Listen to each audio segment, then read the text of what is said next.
I'm gonna get everything underneath the blanket. Really quick.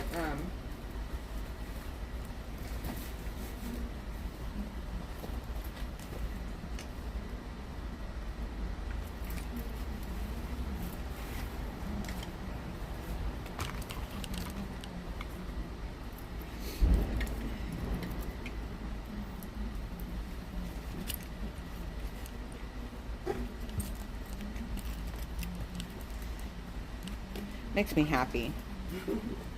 It really does. I guess kind of like your token. It's really feel good. Right?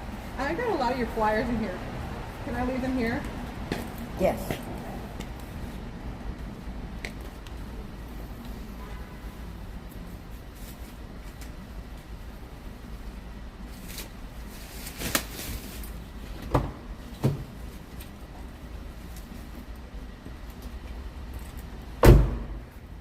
Welcome to CPAC. I am ready. Ready for the day. We are so ready. Ashli Babbitt made J6ers free again. This is CPAC Day 3, y'all. I want y'all to see my CPAC badge. 2024 Day 3. Can you see that? Wait, hang on. I'm wiggling wait it. a minute.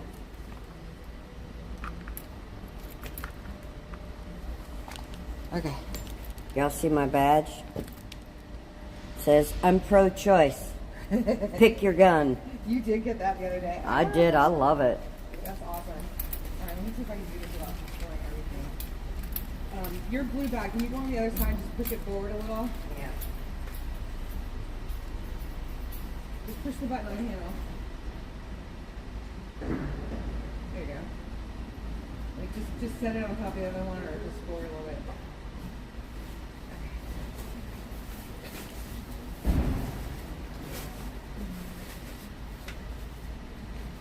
Just makes a lot of sense. Okay. Okay, I think we're ready.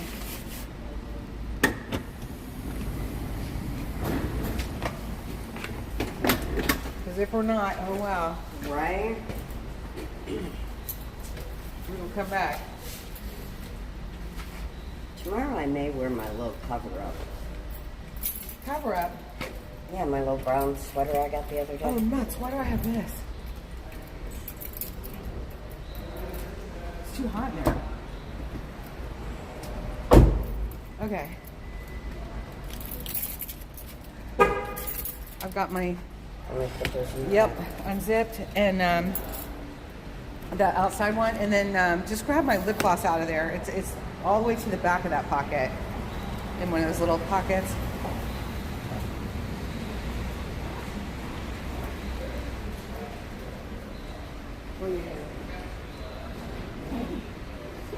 Oh, that's great. It goes right in here. I might need to use that if I get interviewed. All right. I'm really hoping. Just gives you a little gloss. Yeah. it has sunblock in it too. I really like it. All right, all my bumbles are still sleeping. Oh boy. Oh my goodness.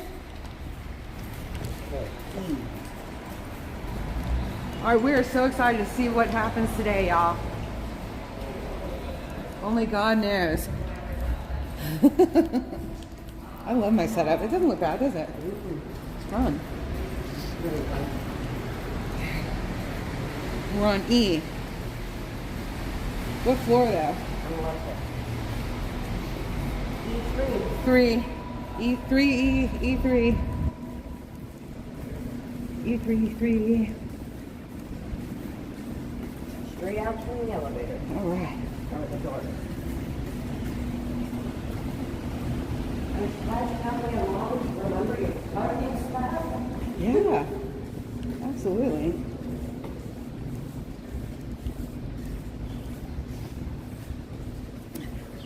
I can't believe none of my bumbles are up yet.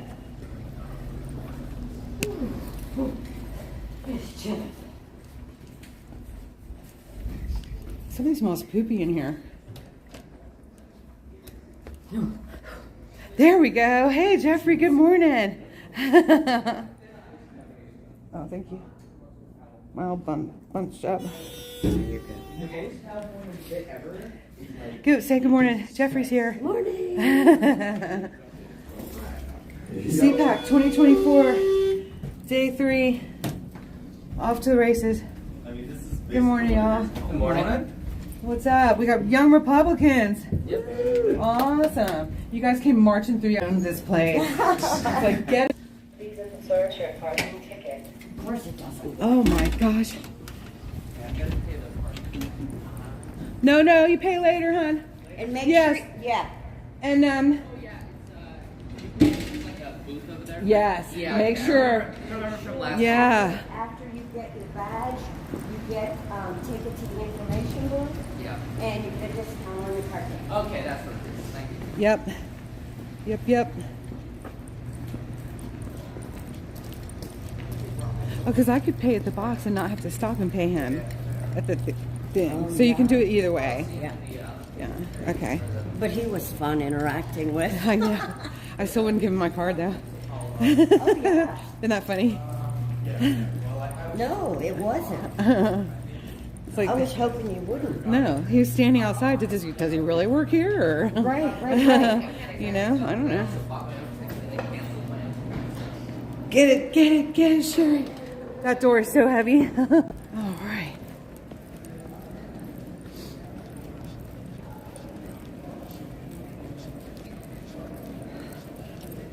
J6 CPAC 2024. Good morning, Rodney. Make Oh, J6ers free again. Canada in the house. What's up, brothers from Canada? Awesome. You need a drink already. Restroom. All right. I went live, so Right. I'm going to wait. Hi, good morning, Gloria. I'm going to wait. Sorry. Got to do it. Let's see what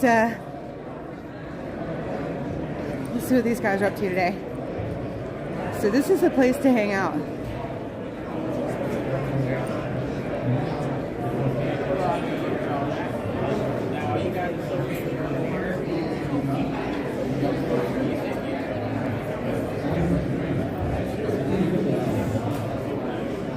Already rocking and rolling.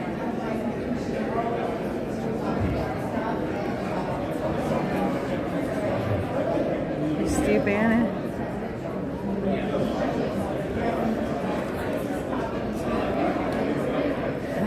I don't think that's his pink bag.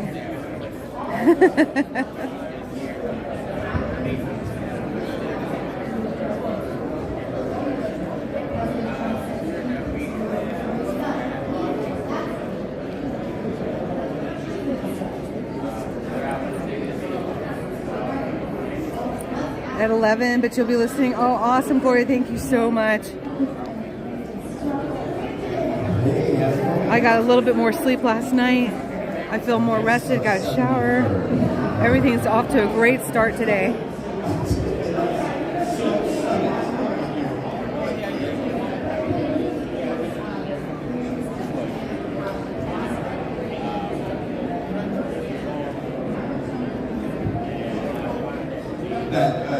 That you're seeing from, right? I think anything is in culture. I really think, especially in a lot of these strongholds. Good morning. You know what we need to take advantage of? They're giving our communities the same numbers, crime is safe, people are not safe. I don't think that any of that's a problem.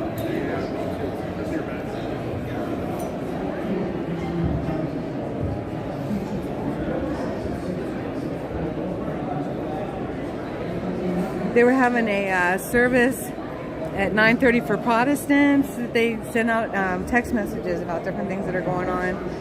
And I'm not sure who else has spoken. I think that'll start really at 10 o'clock. But we're going to go find RSBN because they want to get people with J6 shirts on. So I was just showing them over there. Show back.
Everybody's concerned about the things primarily. Are my children going to inherit this America where they can Okay, Gloria. Hi, Lala. Welcome, everyone. black communities so much like the Democrats for so long? They're looking around and they're saying, our public life is not getting better. You know, the Hispanic community, our public life is not getting better. And even gay men, LGBT people, everyone is realizing, I am less money in my pocket, my future is not secure. This is Real America's Voice.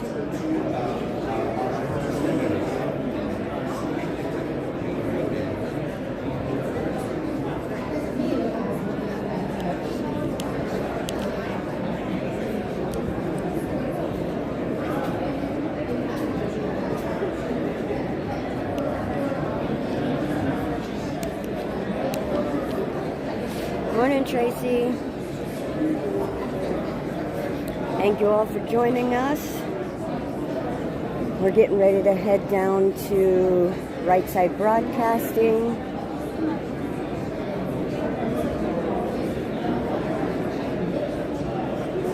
Getting ready to get our day started. Joe DeBox. On the blanket. And John. That was the owner of the Real America Voice. Really? With the bad hairpiece. Yeah. Yeah. He owns it. Okay. And his son runs it. Okay. They come to our warehouse a lot. We do a lot with them.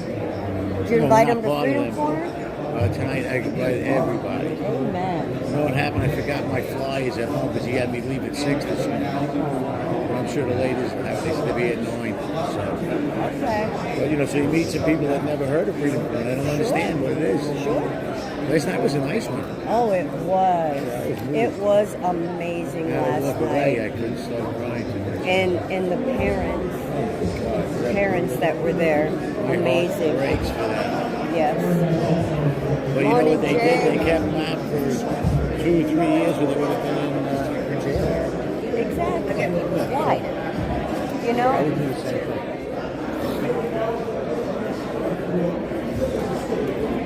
So anyway, I mean, if they're such a danger to society, why did they wait 2.5 years to arrest them?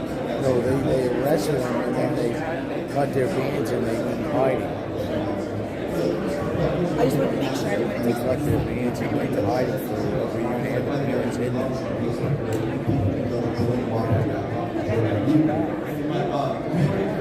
Yes, I didn't know till yesterday, and then they stayed with us last night, so I really enjoyed their company. It was nice, really nice. I know I feel bad for Olivia. She's over there all by herself. Her daughter. Oh yeah, she's on the girls. Yeah. There's no one over there. Oh my God, when he prayed, I couldn't stop. Oh, I know. Yeah. And I even got more emotional on the Lee Greenwood song.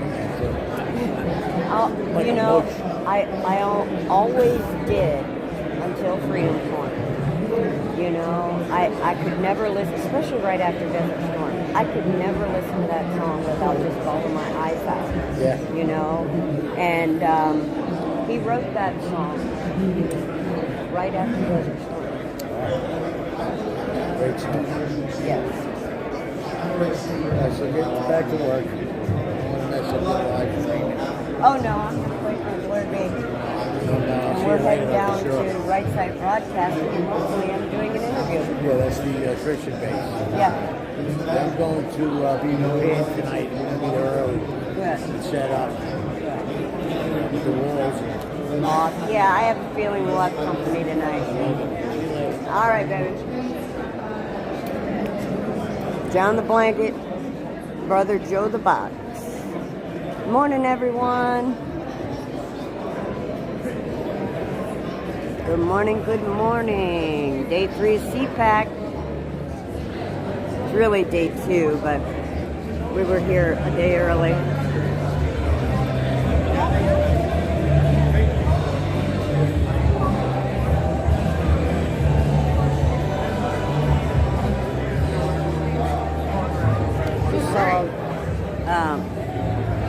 John the Blanket. Oh, good. He was talking. Wait, to Joe the Blanket. Joe the Box, John the Blanket. You're right. Oh my goodness. She just wakes up looking better than me today. I know, right? But she paid more for hers. Exactly. Good morning, Jenny. Hi, Carol. Hi, Tracy. Good morning. Good morning, Brother Jay.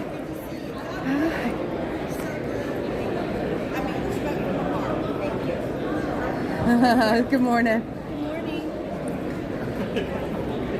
Oh, they were from a convoy. Yeah.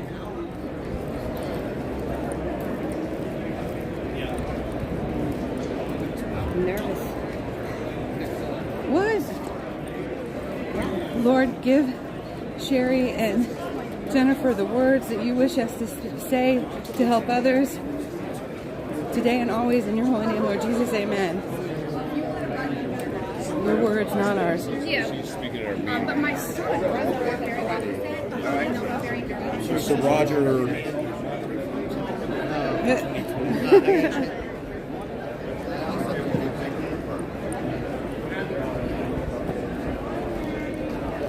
Sherry's got her new hat on. Make J6ers free again. On the back it says 1791stormtrooper.com. She didn't know she was going to start her own when she had that made. You can find this on Troopers merch store. On Troopers merch store. Awesome.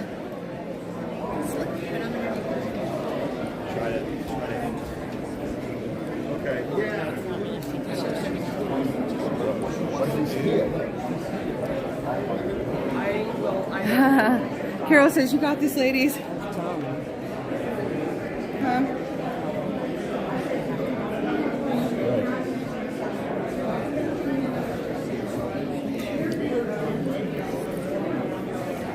Thanks.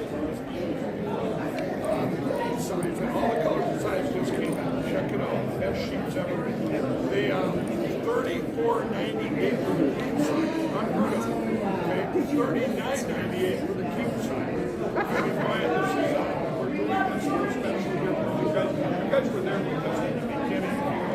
You supported us. We made another video that's attacking and we have a sign. So you guys use that one. RSBN. Get those curtail sheets, $34.98 for the king, $39.98 for the king. All the other specials, the blankets that all came in. Sale you have, and then we added today the Giza Dream pillows. Okay, to go with the Giza Dream sheets. These pillows are queen size, ready for this. $24.98, $27.98, and the king is just unheard of. These are $79.89 for RSB because you guys raise. I love it. My network's patchy. They asked me the other day.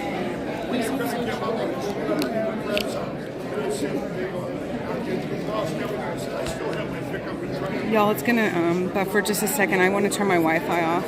Okay.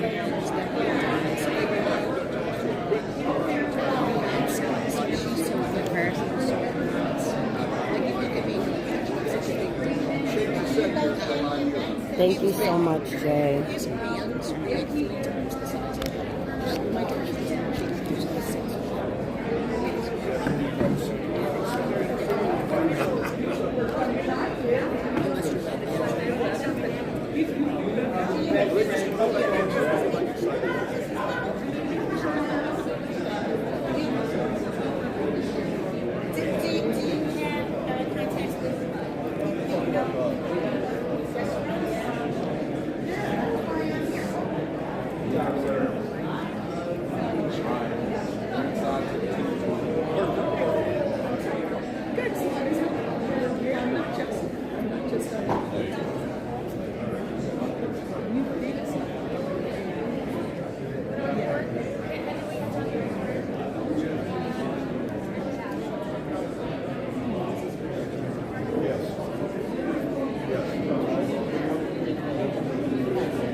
Good morning.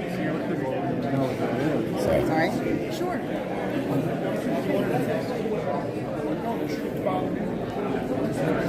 God bless you, Mike Liddell. Thank you for everything. John from Canada.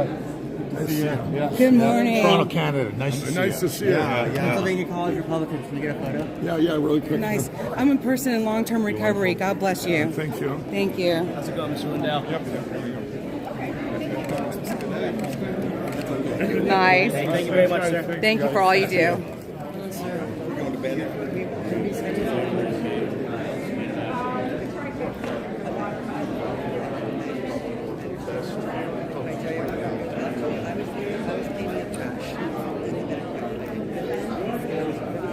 Oh, I just want to thank him more than anything, Tracy.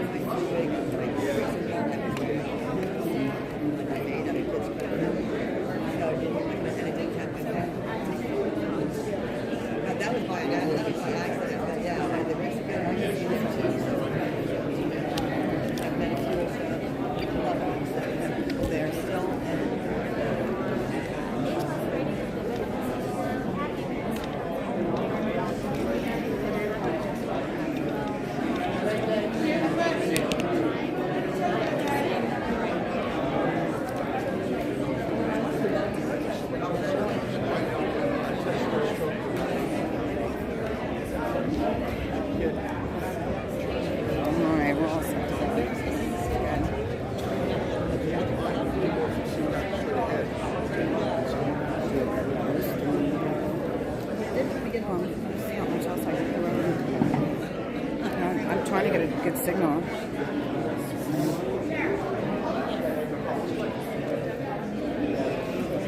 All right.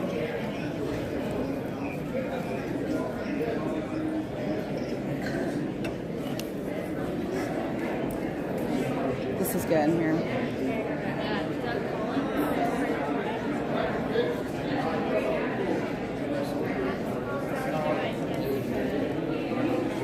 So take a look.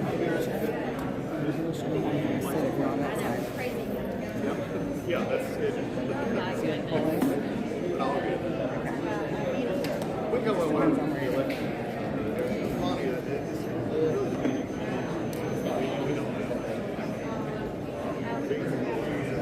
You'll probably be on the left.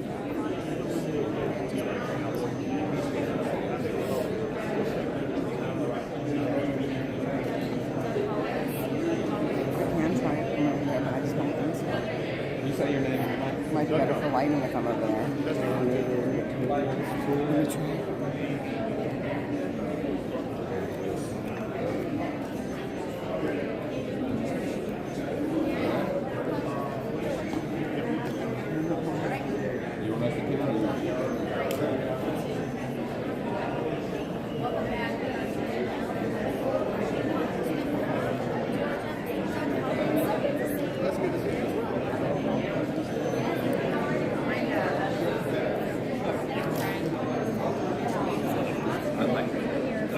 It's been good. It's good to see people get together. It's always good. But I will have to say, I always have to look the fear when I came back into the place. The first time since I've been back here since 2020, when I was one of the first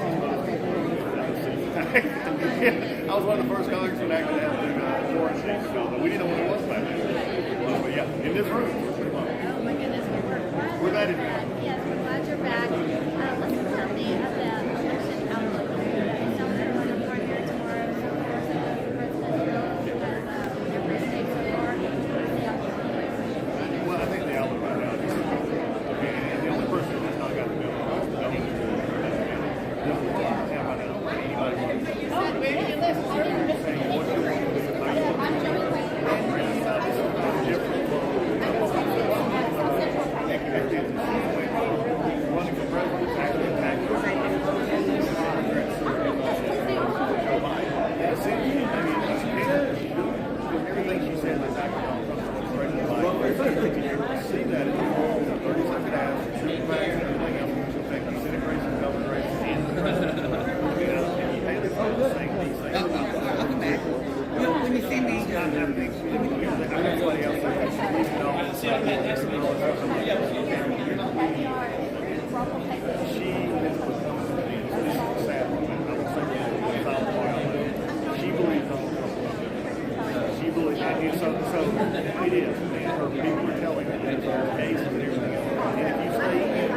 way that I would if something was going to come up, we have to go.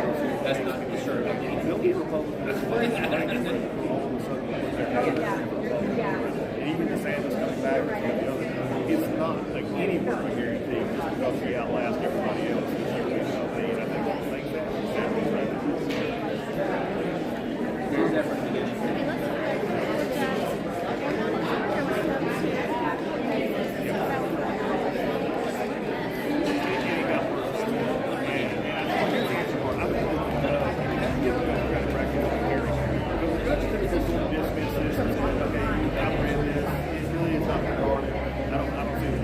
And so in your community, after hearing all visibly now, people are all working themselves out of hearing. It didn't work itself out.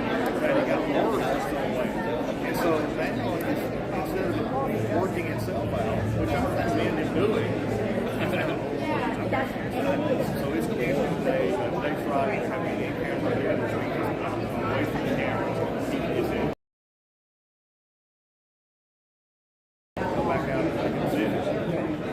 I'm not sure. I would think take them both out. If you take one out, it's well enough. Take both out. If you take both out, you're opening yourself up.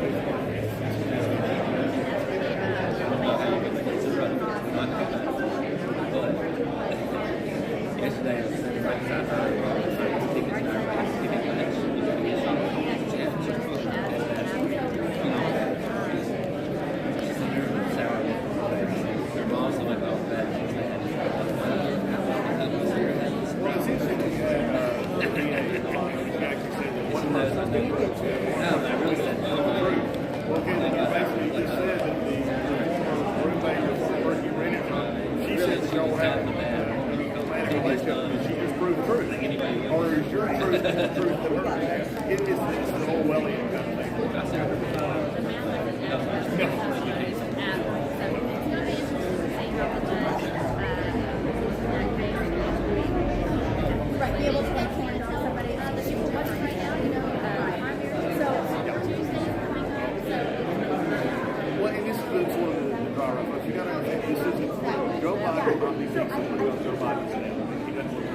better yesterday.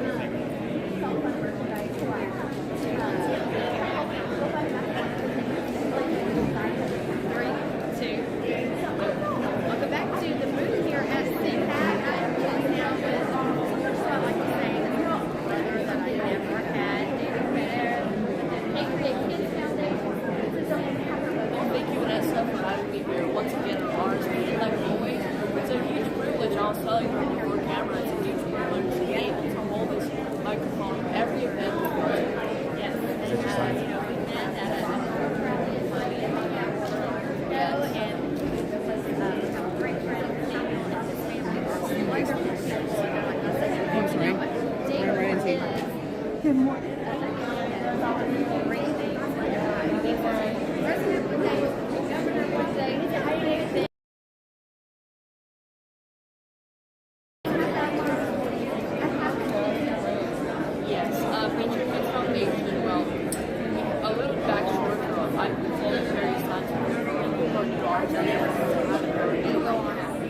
Kids Foundation organization that started in 2021. Because I started seeing this big projection from children in my school, my close friends, from kids to our history, everything that we in America features, to everything that we belong to America, our patriotic symbols, all of this that makes America different.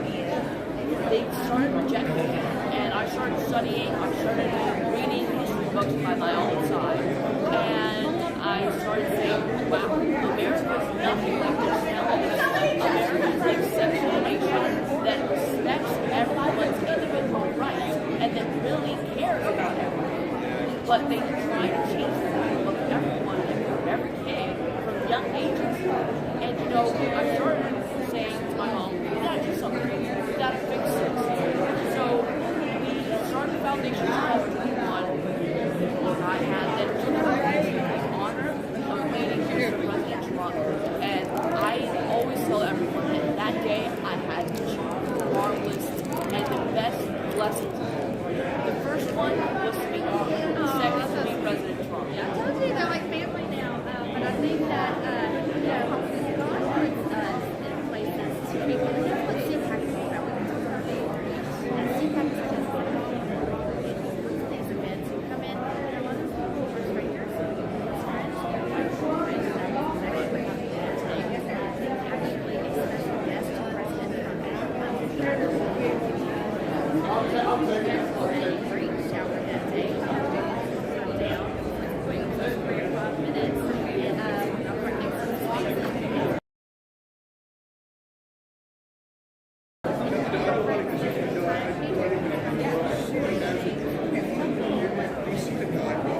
Well, our biggest objective right now is to make the next generation of founding fathers. And we do this through various projects that we are elaborating and that we have right now. The first one, and these two are the most important that we're doing, and that are necessary for America right now. The first one is to educate children from very young ages, from schools like pre-kinder, elementary, middle school, all these young ages about our founding history.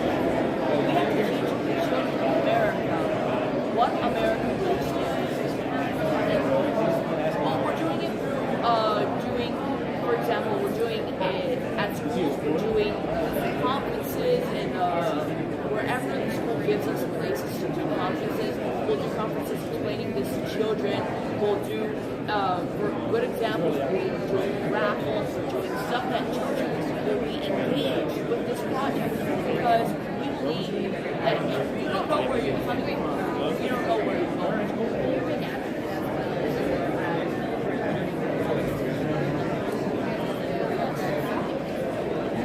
Of course, they don't know that our most important document, the document that creates America, as our birth certificate, is the Declaration of Independence. Why? Because it tells us that it tells government, hey, the people's rights come from God. And that's the first limit on government to tell them, we stop here, and from here on, it's the people's rights. And the Declaration of Independence says that we give the consent to the government, we the government give the consent to the government to do what they have to do to protect our rights. That's why government is there. Not a lot of people know this. Not a lot of people know that God is not just part of the equation of our freedom and our liberties. God is the center of it. The schools want to tell us that he's just a little tiny part. They don't even tell us that. He's not part of the equation. What they tell us is he's the center of our freedoms. A lot of people don't know and don't recognize that even in our Pledge of Allegiance, when it says that we are one nation under God, they don't think, well, something is saying. I didn't know that when I was a kid. When I was younger, I didn't know what it meant. But now I do. It means that our basis is with God. That we are exactly one nation under God, that we follow the principles that God has in the Bible. And a lot of people don't know this. And this is what we want to teach kids. Because if we wait until they're in university or until they're in college, it's too late. A lot of foundations are waiting outside of colleges, outside of universities, and they're like, Well, they have signs up, right? The same thing, signs up against this, against that. And you know, sometimes oh, beautiful.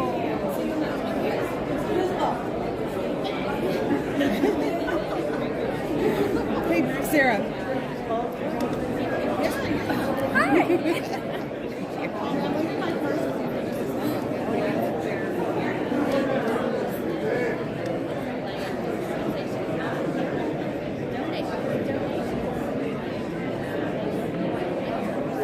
Well, everyone can go to my website, patriotkids.foundation. I'll put that patriotkids.foundation. You can send me a seller through my phone number. It's also to the foundation.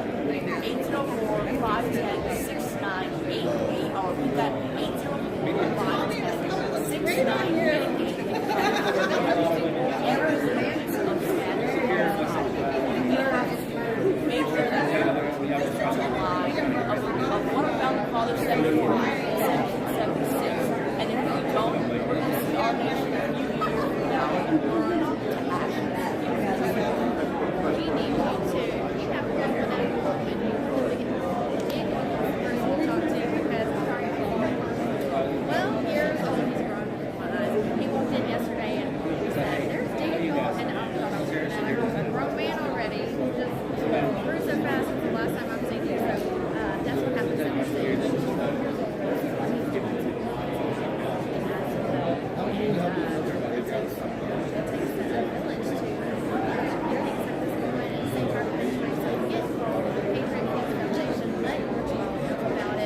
Go donate to the foundation as well. Every dollar helps.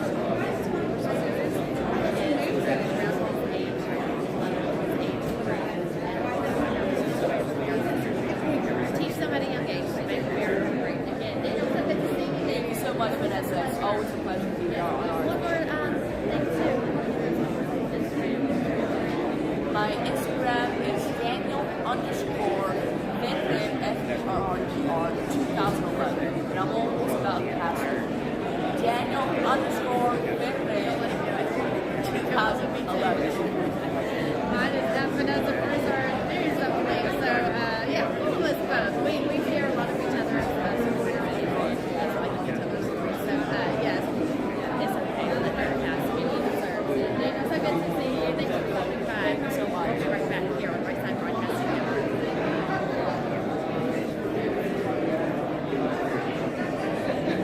Are you really about to cast? Yeah, right. 4,200.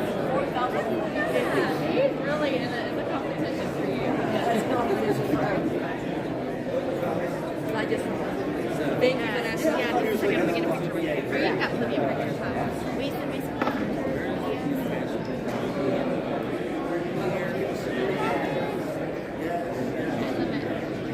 Thank you.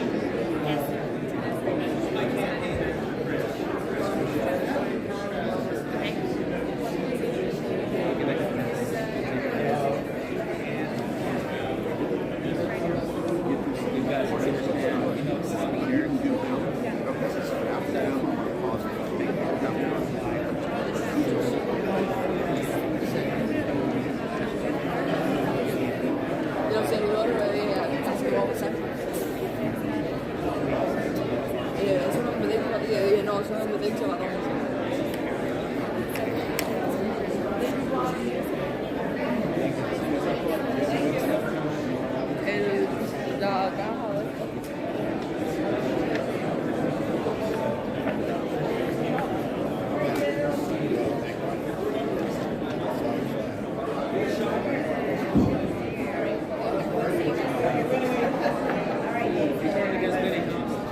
So we're just over here chit-chatting, waiting to see if he's going to go ahead and interview Sherry. We did miss Cash Patel this morning, but there's so many more good people today. So, 2 weeks ago, I'm on Twitter. I've been trying to do crazy, right? And I saw Matt Gaetz says, this Republican Congress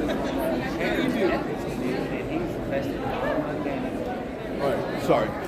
Something about that. I called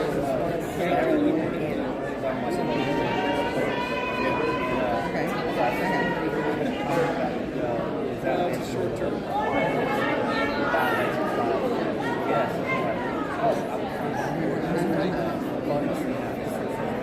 John does. Yeah, that's his wife. Or Joe's wife. Which one that's it? Which one is she married to? Yeah, She's married to Joe. I don't like it. Many times. I just put posts out. Benedict came out and talked about how he's releasing January 6th stuff. This was Miss Jerry. I know Sherry.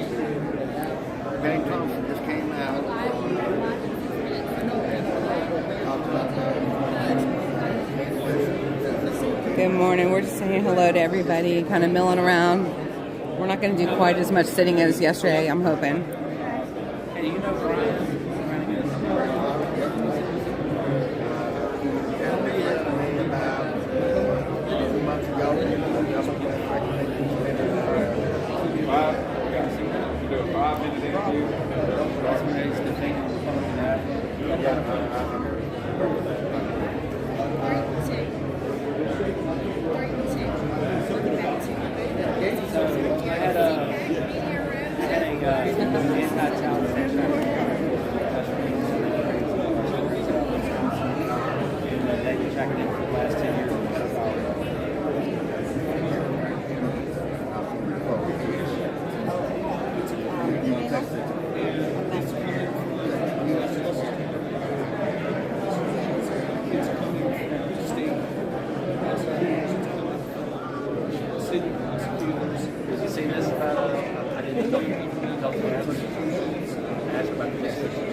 What, like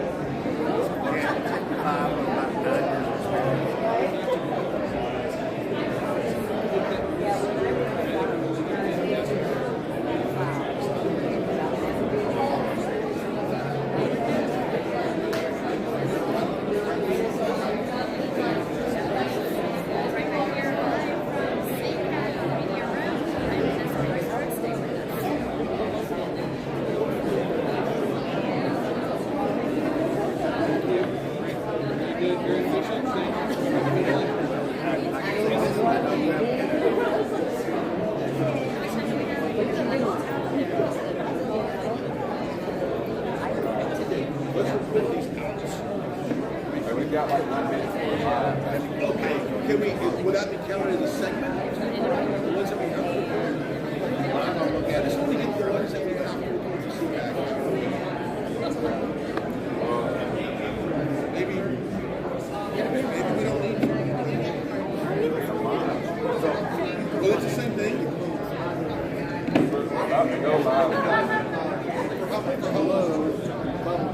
Because you know what? If that's the case, Joe let him bring up within 5 minutes.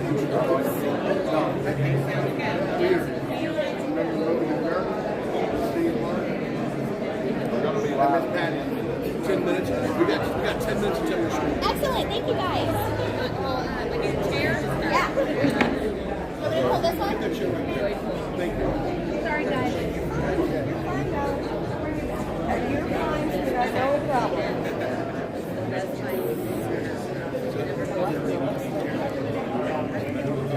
Let's get her ready.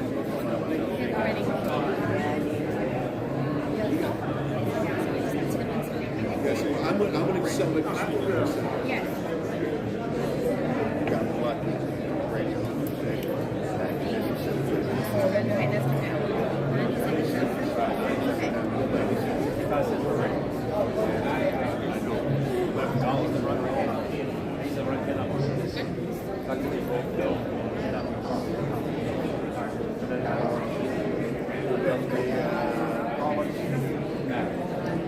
Very close.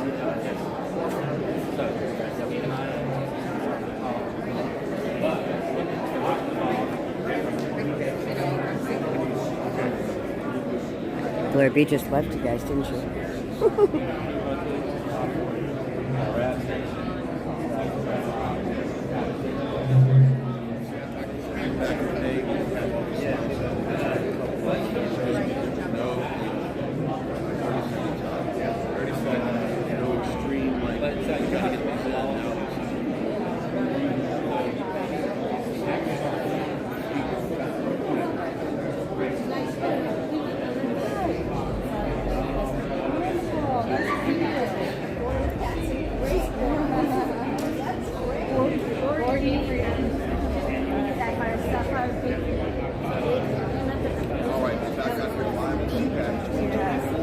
And last night we got into a story that was very interesting. We had to break out of it to go back around to Nashville and continue with President Trump. But our next guest has a very interesting story. You might remember of the Joe Biden campaign bus going down a Texas highway, and it was followed by a bunch of patriots with Trump flags and American flags and honking the horn, and they were having a little Trump tree going on. But nevertheless, it was behind Joe Biden's campaign bus, and now Joe Biden and his administration filed a lawsuit against you, labeling you, ready for this, like a domestic terrorist association with a Ku Klux Klan. Let's talk about that. First of all, thanks for coming back on the show. I totally And so honestly, I'm ready to walk around. But you gotta kind of hang out here. I'll hang out here. Well, I don't want to miss it though. All right, we'll hang out here. You guys, what we're doing is they wanted to interview Sapphire Patriot, and they wanted people with the J6 shirts on to come in, and so we're kind of waiting to see if we're going to be able to get her in here. And so I apologize. I know you can't hear the interviews. And I just we're just saying hi to people and good morning. Forgiato said that he's going to try to get down to the corner tonight, so that's really good. He said he's got an interview with War Room, but he's going to try to make it down, and just kind of mingling a little bit while we're waiting to see if they can interview her. So I apologize for being stagnant here. But we are CPAC 2024, day 3.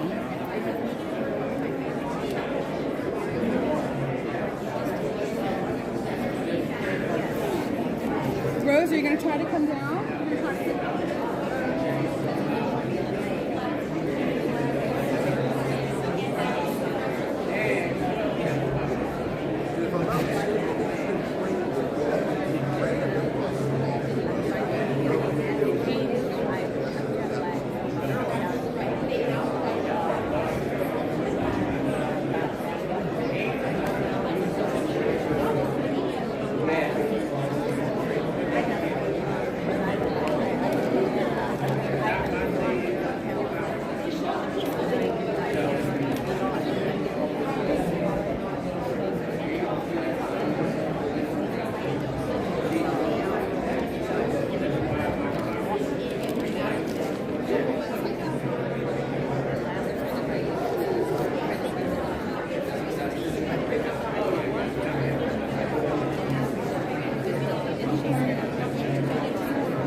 Look at GloryBee trying to act like she's some sort of a professional or something.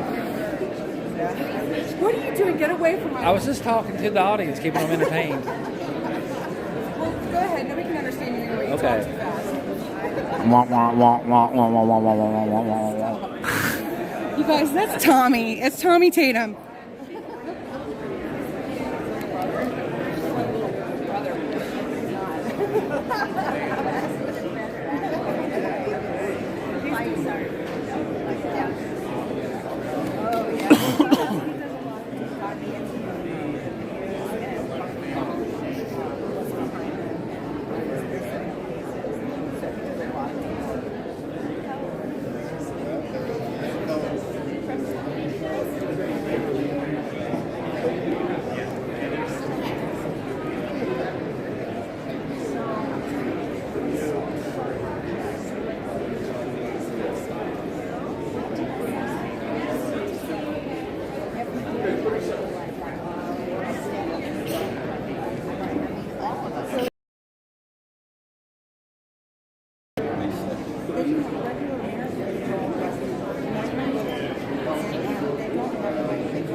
Good job out there. Oh, thank you so much.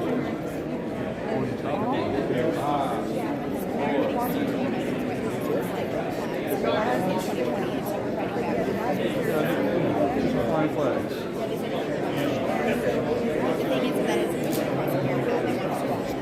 Yeah, of course. Yeah, you have no brand of marketing, no nothing behind it. Correct. So no merchandise, no merch at all. That is supporting the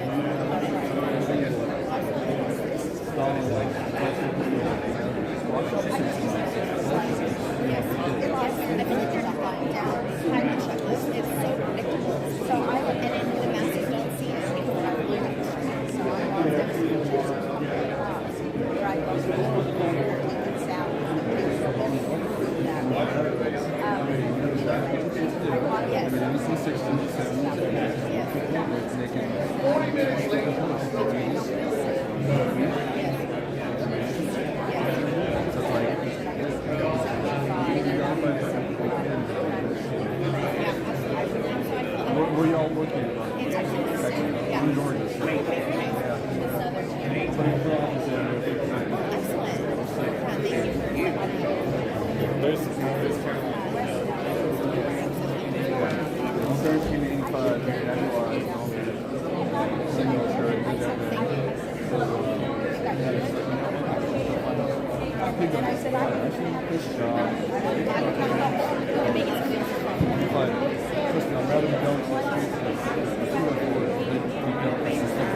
How do I do that? It's not easy to do that.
Okay, you guys, I just talked to the producer. He said that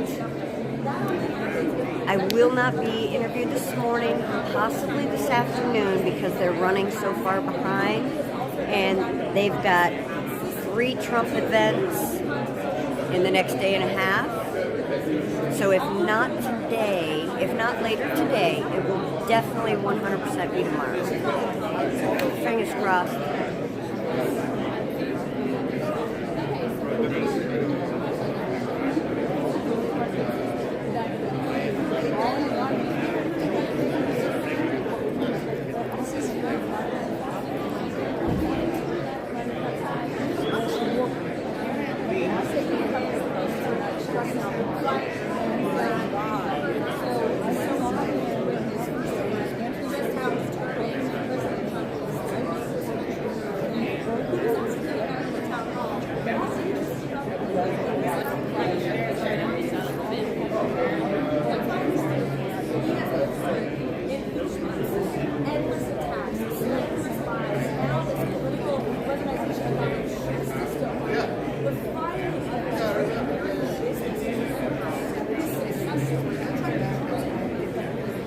We're gonna keep trying, you guys.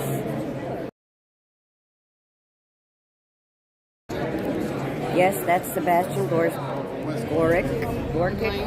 No, honey, you're not. Hey. Thank you, buddy. Thank you.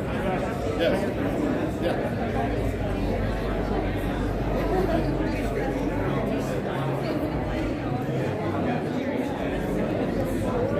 Hi, Deb. Hi, Kim. Did you hear my initial? Yeah, Kim. That's okay. We're going to keep pushing. We're going to keep pushing.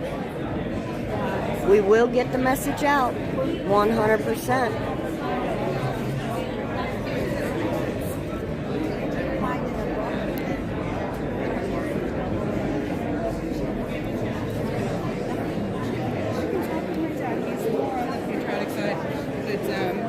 You ready? Okay.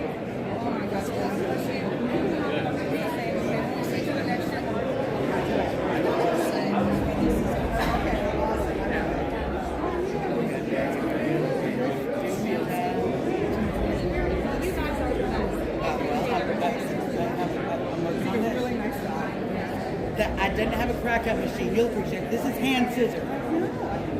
Right? You see a crack cut machine. It's a little bit of a challenge, but I'm just brave. I'm just brave. Yeah. Oh no, I made a little whole little. I had my little letters to. So we made a great connection with the Regiments for Trump guy who is originally coached Michael Flynn and on the Trump team. And he's like telling him about the book. And he said, yes, you need to get a copy. Can I get a shot of hands? Yeah, that's fine. Sure. Are we talking or looking? Well, let's do one right at me. Okay. Very good. I'm going to do one more. Y'all are great at keeping the lighting. Thank you. Have a great day, hon. And he's like, I'll put Flynn's hand in front of the president's hand right. So we're just going to go to Minneapolis, Costco, and I have 80 copies that I stick in those hands. And the package is raised up. I'm going to put me in front of that account to get a picture of what happened so that I can handle the copy myself. We're going to get this book into his hand and he's going to get it. Everyone's going to get it to home. Okay. Watch me. All right. Beautiful. Beautiful. But there's so many.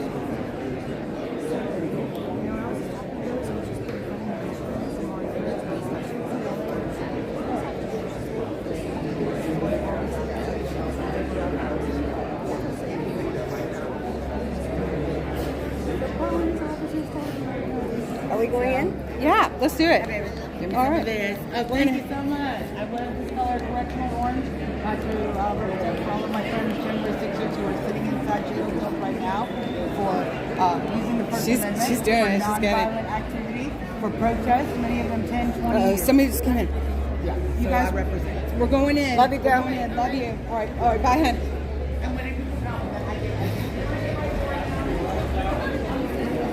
Hey, again. Sorry. So I was unable to come up here. I've got general admission as well. Oh, if you do that, I was yeah, able to do yeah. There So you go. I should have this on the outside. Would that be easier for you? That would Okay. be easier. Thank you. All right. So thank you for joining us today. We are going to talk with this distinguished panel about three different topics. The Democrats' unprecedented, I call Republic-ending warfare against President Trump, his top aides, his supporters, parents, and Christians. We're going to talk about big tech, Google, Amazon, Facebook, and Apple, and why they are a major problem in America. And then we're going to talk about immigration. So we have 26 minutes to get through three very big topics. So we'll start with the lawfare. Right now, President Trump faces 91 charges from 4 different Democrat prosecutions across America, 700 years in prison for non-crimes. The non-crime of objecting to a presidential election, the non-crime of paying back, the non-crime of paying back sophisticated Wall Street banks on time, in full, with interest. That's the civil lawsuit by Tish James. We see Alvin Bragg, Soros-funded Manhattan DA Alvin Bragg, bringing unprecedented indictments against President Trump for settling a nuisance claim, and they've somehow turned that into the first indictment ever against a former president and future president of the United States. And we have an attorney general here from Texas.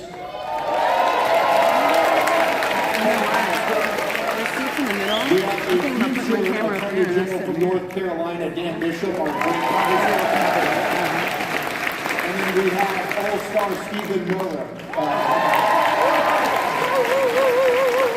So that's our panel today. Let's start with General Paxton.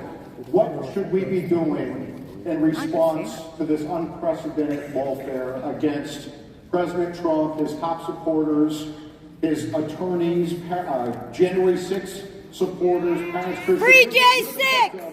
Of this lawfare in Texas, where you had drunk Dave, the House Speaker, impeaching you for nonsense. So what are we going to do to fight back against this lawfare? Yeah, and so Donald Trump, you said 700 on the years. Mine is only 204, so I'm on the low end. Weak. So what I would say is the Democrats, they always support their own, whether they're guilty or not guilty. Republicans in the past tended to distance themselves from any kind of controversy related to legal, and we just can't do that anymore. Not only do we have to embrace our people, but we also have to support them, both financially, we have to support them with our words.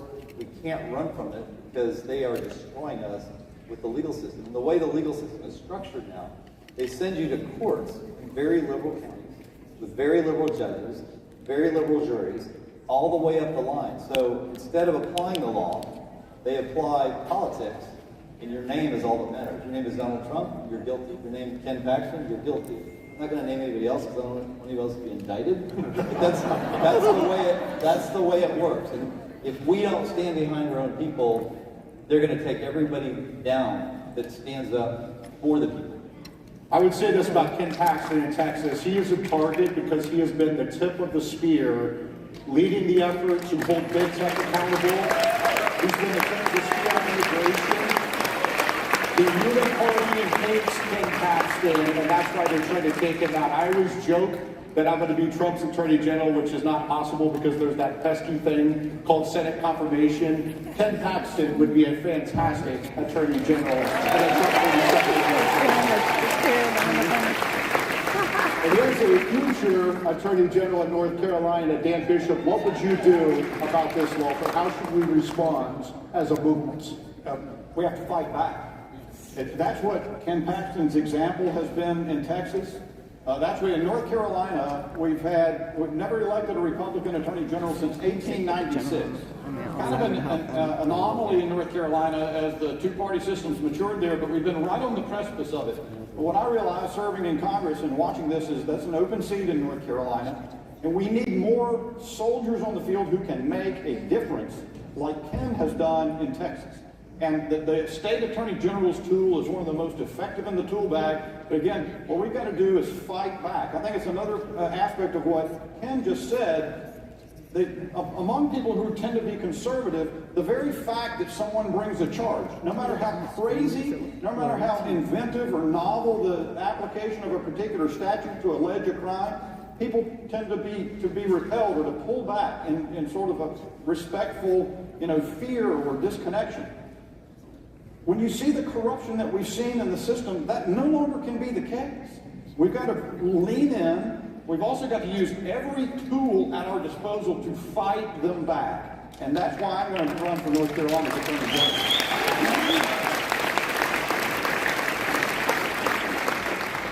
Stephen, what's your response to this lawfare? Well, first of all, good morning, CPAC. It's great to see so many people here at this panel today. Why is it so This bright? is the most important conversation topic I think you could possibly have in America right now. The fact that you're all here shows that you all understand that. And I'm honored to be on this panel with so many, three incredible legal minds and legal warriors. And in particular, I want to say that, let's give them a round of applause, especially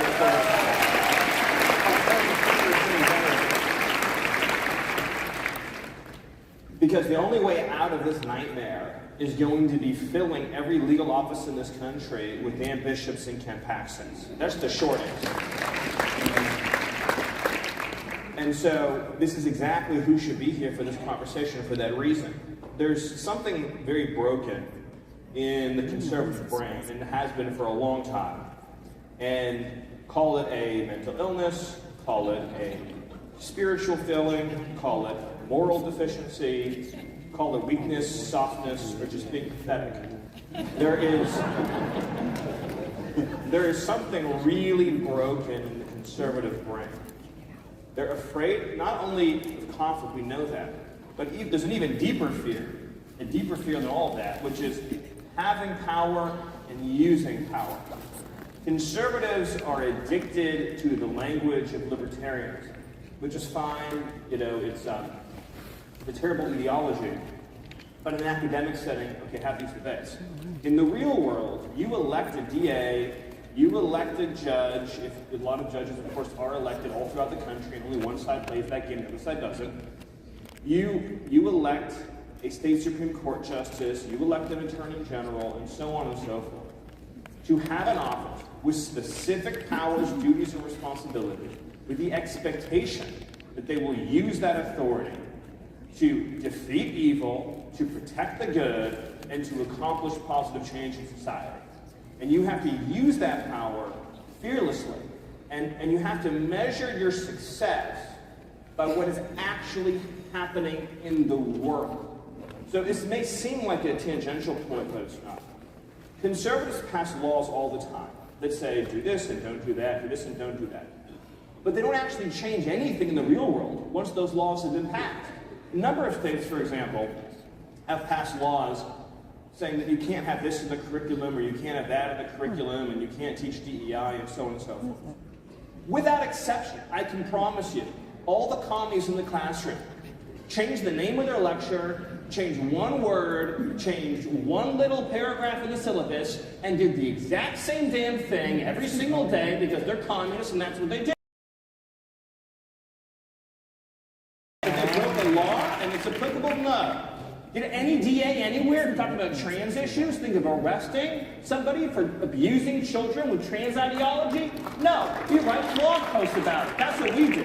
And as long as that continues to be the case, we're going to lose the country, we're going to fail, and all we're going to have about it is a record of all the times we whined and complained and did absolutely nothing. So until we get serious, all the way down to the local DA, all the way up to the state AG, and every office in between, including judges, electing people who have power and will use that power and measure their success by change in the real world, then we aren't going to be able to beat the left, and that's just the honest truth.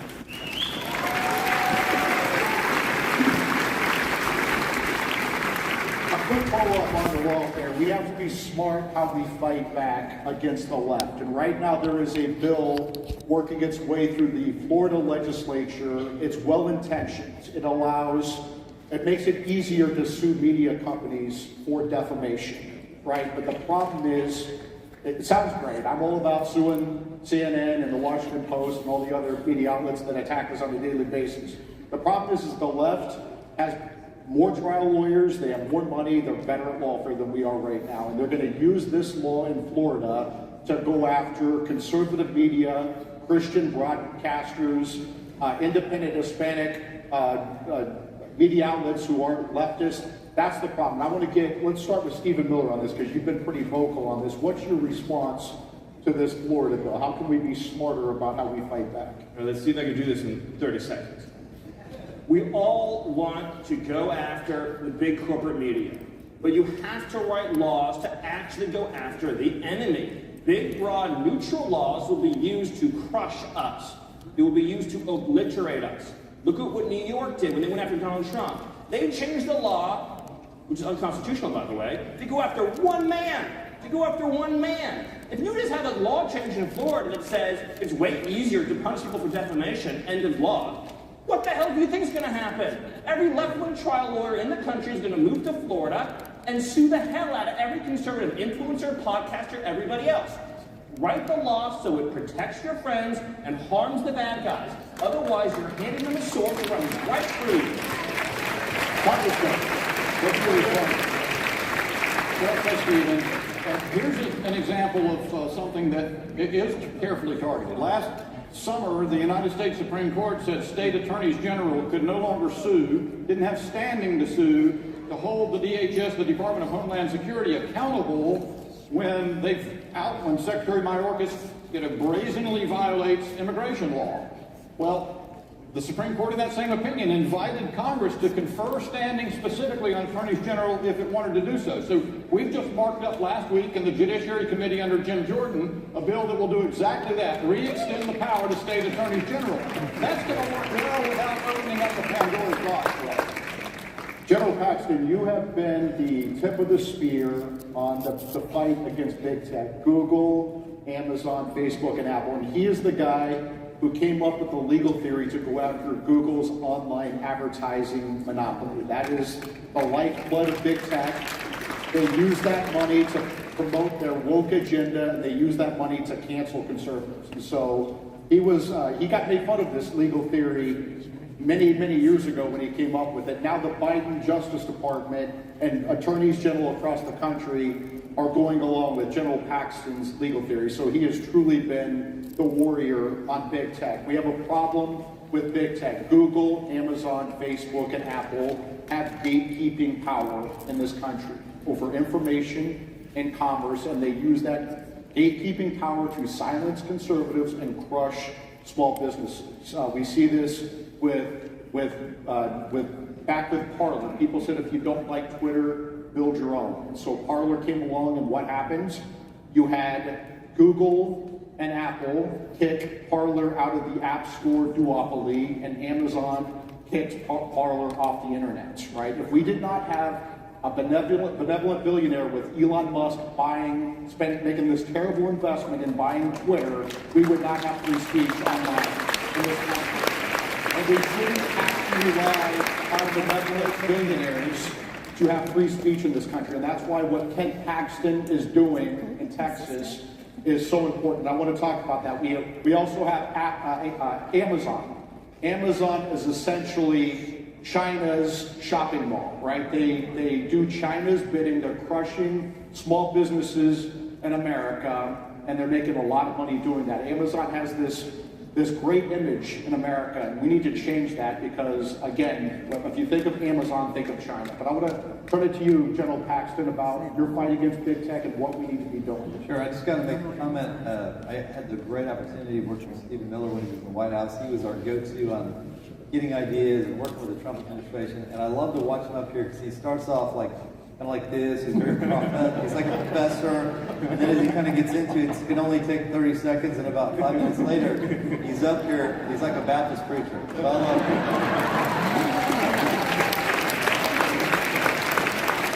He is truly amazing. So I wanted to say one more thing about lawfare. It's not just people, the liberal Democrats that are doing this. We have Republicans doing this. I've had more trouble with Republicans doing this. And so we need to be aware that, like the Jade Phelans that I'm dealing with in our Texas House, who lets the Democrats run our Texas House. It's the Karl Rove of the world who enjoy the same type of push of using the legal system to take out what they call their enemies, Republicans. So we need to be very aware that it's not just the liberal Democrats that are doing this. It's some in our own party, and we need to hold them accountable. Amen. So I want to say that. You see the same phenomenon in the U.S. House, in the Congress. It's Republicans that have stopped us from going to the mat to see to it that big tech firms are reined in. We've got to be able to go to the mat as a party. We've got to be able to do it together. We've got to fight for something. Unity alone, absent purpose, doesn't accomplish a thing. So big tech, I agree with that. Big tech. My second term, beginning my second term, I ran a second term. We've been fighting the Obama administration. Trump had been elected, so I thought, that war is over. Little did I know we would have Obama 3.0 with Joe Biden, and even worse. But I knew that we needed to figure out what was going on in the tech company. So I spent months going out to Palo Alto, Silicon Valley, talking to professors, talking to technology experts, meeting with the Microsoft people that sued Microsoft for antitrust violations. I was trying to figure out who's doing what. And out of all of that came, I think, 4 lawsuits against Google, Facebook lawsuit, a Twitter lawsuit, and those have been extremely effective. The most effective was one that no one thought made any sense. We called it ad tech. And that's where Google dominates advertising on the internet. They control like 97%. They make over $120 billion a year, and they destroy companies. They increase prices on consumers, and there's no competition.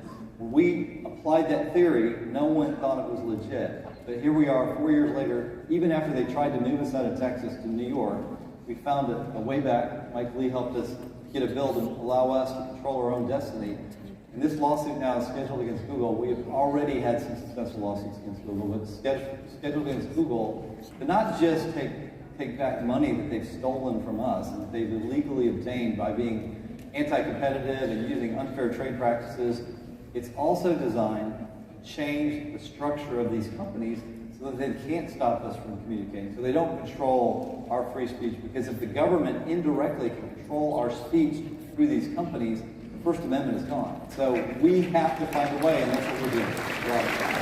I would say that conservatives, we believe in the free market, but that requires a functioning market. And if you have these trillion-dollar big tech monopolists, Google, Amazon, Facebook, and Apple using their market power to crush competition, shutter small businesses, and cancel conservatives, we don't have a functioning market. We don't have a free market.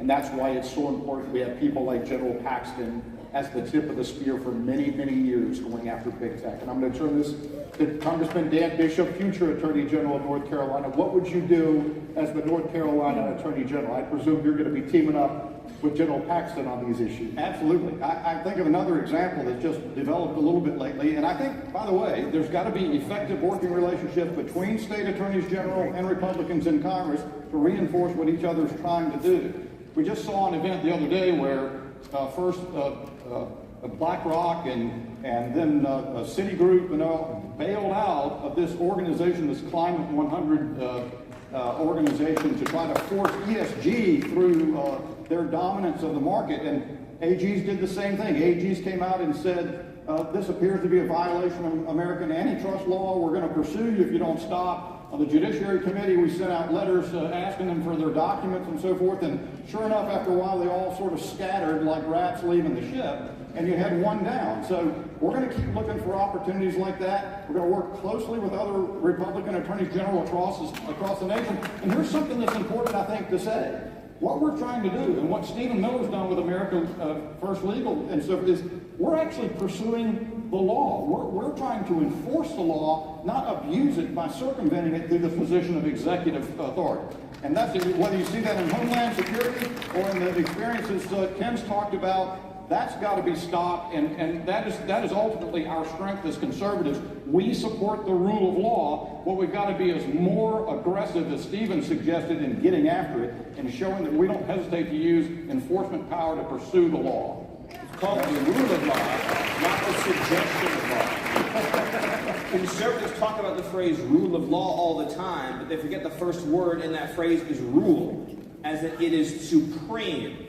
When Democrats break the law, you bring it smashing down on them. That's the rule of law.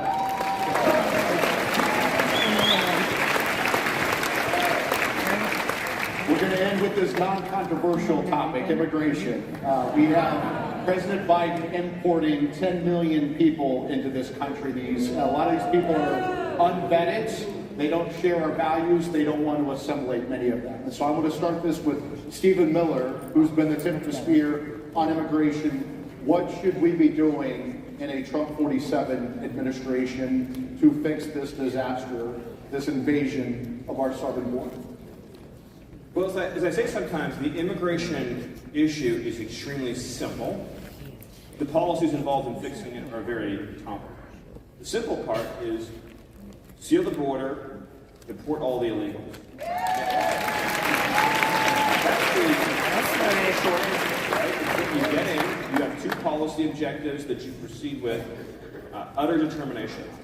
Seal the border, no illegals in, everyone here goes out. That's very straightforward. In terms of the policy sets to accomplish this, as President Trump showed in his first term, it's a series of interlocking domestic and foreign policies to accomplish this goal. In no particular order, just to rattle off a few fast, you have your safe third agreements, you have remain in Mexico, finish the wall, you have robust prosecutions of illegal aliens, you do interior repatriation flights to Mexico, not back from north of Mexico. Right. Very important. You re-implement Title 42. You have several muscular 212Fs, that's the travel ban authority. We did a few of those in the Trump administration. You would bring those back and add new ones on top of that. You would establish large-scale staging grounds for removal flights. So you grab illegal immigrants and then you move them to the staging grounds, and that's what the planes are waiting for federal law enforcement to then move those illegals home. You deputize the National Guard to carry out immigration enforcement, and then you also deploy the military to the southern border, not just with a mission to observe, but with an fundamental constitutional principle that you don't have a right to enter into our sovereign territory, to even request the asylum claim. The military has the right to establish a fortress position on the border and to say no one can cross here at all.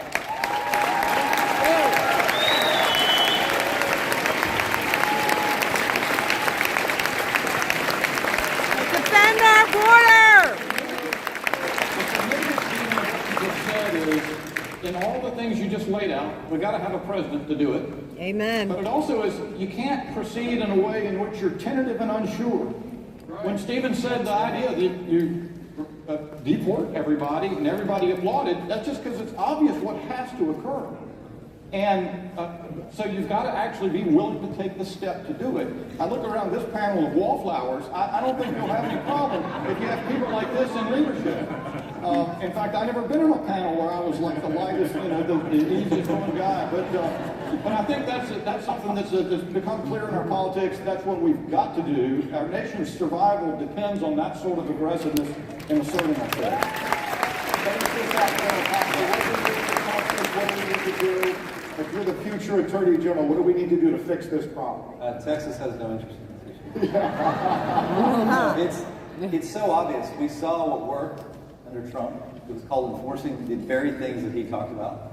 And as soon, literally day one, Joe Biden comes out and said, I'm not deporting him. And he dismantled Remain in Mexico. He dismantled Title 42. He wasted all the resources appropriated to build the wall and let it all rot, paid contractors not to work, and all of that went to waste. Catch and release, started up again. So all the policies that worked that brought all the numbers down, when you reverse those policies, all the numbers went up. I don't know why the media can't figure this out, but it's really obvious. And Joe Biden is clearly in partnership, without having a written contract with the cartels. The cartels, this is true. He has told them openly, bring as many people here as possible as fast as you can. You don't have to hide from us anymore. Remember they used to hide? They used to try to sneak across? That is not what happens anymore. Unless they're like terrorists or really bad criminals, because they even let criminals in. We've sued them over that. So this is an administration that this is exactly what they want. They know they're helping the cartels bring drugs in, human trafficking. It is all designed by our own government. And so we are in a war with the cartels, with the Chinese importing fentanyl, and our own government president against the United States and our country and my state. So that's right. We have to have a new president because this is clearly not working. Yeah. Amen. 13 seconds left. And that's the end. Thank you so much.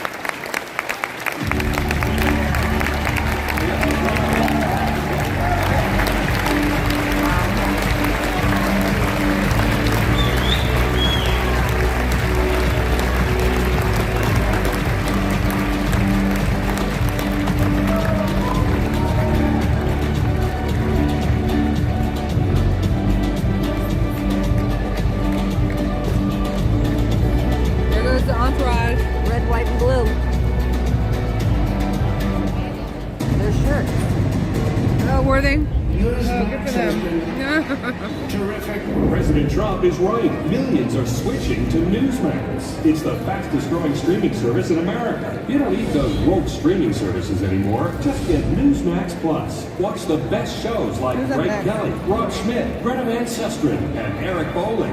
Greg Kelly over at Newsmax. The Newsmax people have been really terrific. Gain access to exclusive documentaries, series, and special briefings. It's free to start. So go to NewsmaxPlus.com now to sign up and watch Newsmax anytime, anywhere. Hey everyone, it's Matt Schlatt, the chairman of CPAC. What a great conference we're having, where globalism goes to die. Go to CPAC.org to make sure you get signed up for next year. Sources out there that are saying that Iran, their goal is to draw the U.S. into this broader conflict. There's no question that not only did the Iranian parliament come out and start saying death to Israel, you know that they've chanted death to America. They hate us. They hate our culture. They hate what we stand for, which is that of freedom and religious freedom. And for them, they want to take us down. And the mere fact is you have a commander-in-chief right now who is hiding in the basement that needs to be out there every single day answering the tough questions. Instead, they basically say that climate change remains the most important national security crisis that we're facing. They have caved in time and time again to Iran while knowing that they are funding Hezbollah. They've sent over $100 million that is Iran to Hamas and over $700 million to Hezbollah. Clearly, it is about sponsoring terrorism. Clearly, it is about destroying our strongest ally, Israel, and then America. I think it's the light. It's not filtering the light well. Ladies and gentlemen, please welcome the great one and Mark Levin.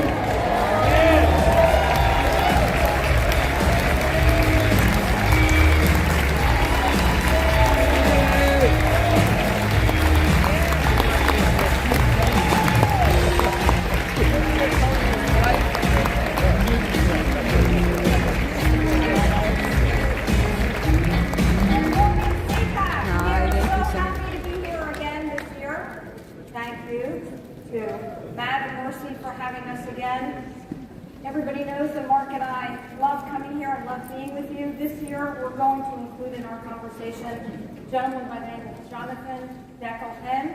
Jonathan, if you can come out and join us, please. Jonathan's son, Sagi, is a hostage in Gaza. He's one of the 6 American Israelis being held at the hands of the terrorist organization Hamas.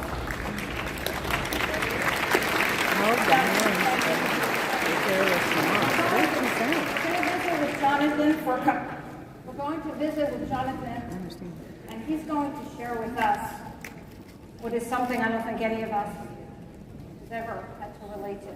So let's jump in because we don't have a lot of time. You moved to Israel when you were 18, I believe.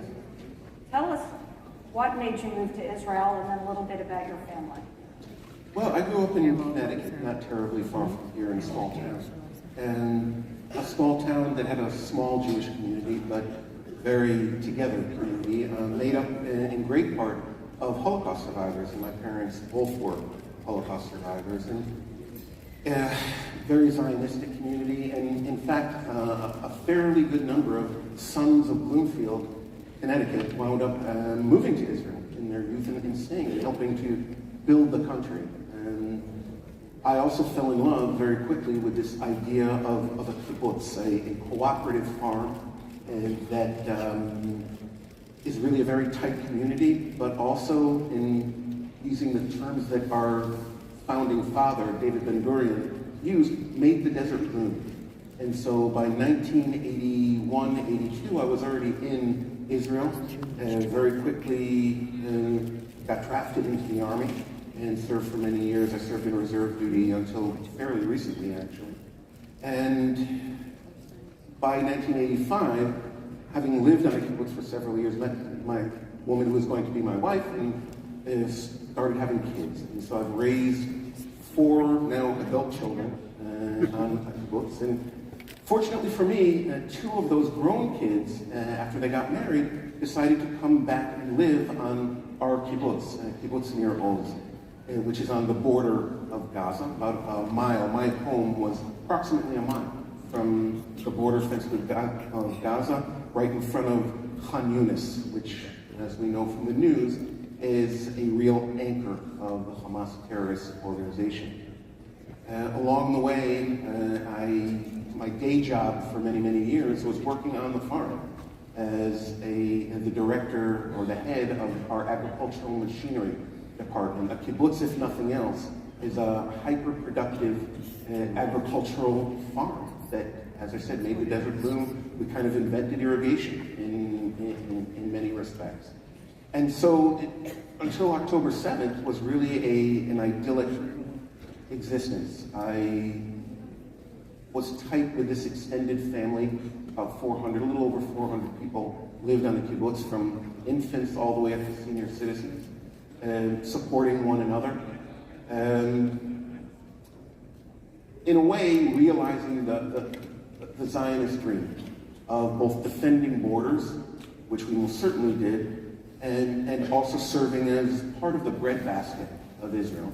And along the way, I had other horizons, but still, while being a member of the kibbutz, went off to professional academics. And today I'm a professor of history at the Hebrew University of Jerusalem. I remember when we spoke, you described the kibbutz as paradise, a registered botanical garden, if you will. October 7th changed that. Walk everybody here through what happened on that day. You actually happened to be in the States for a wedding in Baltimore, which is not that far from where we are sitting. Tell us about that day. Well, October 7th, in Baltimore, heading towards an academic conference the next day. And we were woken up very early by a friend of ours in Rhode Island who had seen the news that in our region of Israel, along the border with Gaza, and there was chaos was breaking out. And she asked us what was going on. I, of course, had no idea, and immediately looked at our internal kibbutz communication system, which is on our cell phones, kind of hyper modern, and saw that, in fact, people were crying out for help. And that would have been around 12:30 in the morning, 12:30 in the afternoon, Israel time. And I'm also a member of the kibbutz security team, first responder team. And so I was also seeing the communication between our civilian first responders, and it quickly seemed that as of 9:30 in the morning, they weren't responding anymore. I called home, my son Sagi's home. I was unable to get into contact with either him or his wife. His wife at that moment, 7 months pregnant with 2 little girls. I was able to get in contact with his son-in-law, one of my daughter's husband, who at that very moment was exchanging fire with Hamas terrorists in and around their home, and sheltering in our attached bomb shelters with their 2 young boys and 3 guests who happened to be there, and my ex-wife, the mother of my kids, who was one of the 2 women from the kibbutz who were able to escape captivity on that day, and somehow heroically was able to crawl her way back through our fields to get to the family. And she was bleeding out at the time, but they were able to save her, and eventually today she's fine, thank goodness. Thank God. And her story is quite incredible because, as I understand, she was being taken off to Gaza, an IDF helicopter. Am I right? Was a group of about 10 people were being taken away by Hamas terrorists, women and children, on a stolen kibbutz tractor with a wagon, and they had been followed while driving. Again, this is a mile, no more than a mile. They had been driving through one of the roads going towards Gaza, and an Israeli Apache helicopter fired on them, killed the terrorists, but everyone else was thrown off the wagon. A dear friend of ours was killed, friendly fire, at that moment. My ex-wife played dead, actually, and the rest of the hostages were taken. All of them have been released since, with the women and children that were released in late November, early December. But she, heroically, somehow or another, while playing dead, intermittently was able to crawl her way back. right. So walk us through. Sagi was out there that morning, and what did he see? And tell us since then what's happened. Yes, Sagi is one of my two sons. And Sagi woke up early that morning, as he usually did on Saturdays and holidays, to go work on one of his pet projects, which is to refurbish old buses into usable objects. And he grew up alongside of me at the machine shop. He's very good with his hands. And he went off to our metal shop to refurbish 4 buses to become mobile classrooms, STEM classrooms. And he immediately saw at 6:30 in the morning a group of terrorists, well-armed, well-trained, moving through the kibbutz. He and some other people who were up early put out the alarm to everyone to shelter in place and for the security team to come out. Over the course of the next 2 hours, what they realized it was not just one group of terrorists. It was around 200 heavily armed, what they call themselves Nukhba commandos, Hamas commandos, accompanied by several hundred civilian looters. Some of them armed, most of them not. Everything from grannies to little children. For 2 hours or so, our brave young and not so young men did what they could to defend the kibbutz. They were overwhelmed by about 8:30. All the time waiting for our army, the IDF, to arrive, which never did. It's a question that will have to be answered later on, why they weren't there. At around 8:30, Sagi went back to his home to ensure that his wife, Avital, and the 2 girls were safely inside of the bomb shelter, locked in. He then exited again and continued engaging with terrorists in and around his home. His whole home was shot up, full of grenade shrapnel. Miraculously, his wife and daughters survived. He was taken at around 9:30 in the morning on October 7th, and has not been heard from since. We have some testimony of people of the 100 hostages that were released in late November, about 40 of them were from my kibbutz, women and children. Some of them saw him and other people from the kibbutz in the tunnels under Khan Yunis. So we know that as of late November, he was alive, but we also know that 40 of our community were murdered on October 7th, and a total of 80 taken captive. So that is the state of affairs as of now. On that same day, our homes were destroyed. Those several hundred looters that I told you about, they stole everything from my grandkid's tricycle, up to our largest farming tractors. Whatever they couldn't take with them, they burned. And so this paradise in the desert that I lived on for the better part of 40 years and grew kids, and I invested my life there, it no longer exists, really. And at some point, maybe rebuilt. It's questionable whether anyone will actually want to return there. It's a horrific experience, and Avital has since given birth to a very healthy baby girl. I actually saw a video of her in the hospital giving birth. It was most difficult. It was at the same time the joy of life, and yet her own husband is not there to share this with her.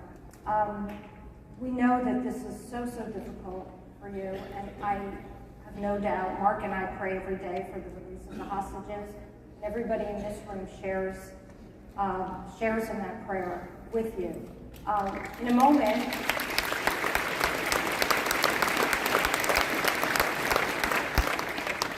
I'm going to ask CPAC to put up on the screen a website that everyone should take note of and go to, because each and every one of us in this room does have a role to play. We can be ambassadors for these 136, Sagi, plus the others, and you can see photos up there now of some, well, there's Sagi right there. Go to the website. It gives you tools on how to reach out to your members of Congress. We have to keep the thought and prayers of these people. Mark and I and others are wearing these dog tags, if you will, that say bring them home. We encourage you also to go to the website and buy these. All the proceeds go to the families. They need our support. And what it does is it raises awareness, because people will ask you, what is it you're wearing? And it gives you the opportunity to speak where these young men and women, and not so young men and women, cannot have a voice. Tell us in the last couple minutes that you're with us here, how in your head people can be ambassadors. Well, of course, it's a great suggestion to have people go to that website, and there are many options. I'm sorry. I feel blessed by being here and feeling a partnership from your community to ours. But even within partnerships, sometimes friends have to say unpleasant things to other friends. And it's become, sadly, difficult for most of the hostage families as of late. That seems as if our own government, the Israeli government, isn't prioritizing the lives of the hostages as it should within its general war effort. I've lived on the border with Gaza since 1982. I lived through rocket attacks, mortar attacks, sniper fire, anti-tank fire, you name it. No one needs to explain to me or any of the other people from our communities how much Hamas needs to be destroyed. That's agreed. But if I could ask for your partnership in this, to reach out to your Israeli partners, to emphasize to them that there cannot be a victory for any of us over Hamas without getting these 136, we hope, Israeli hostages home alive. And that means that as much action needs to be had to get them home alive as needs to happen for the destruction of Hamas. Both things have to happen. Thank you. We really appreciate you being here. I have technical difficulties. Please go to us. Bring them home. I'm assuming .com. Bringthemhome.com. I would try.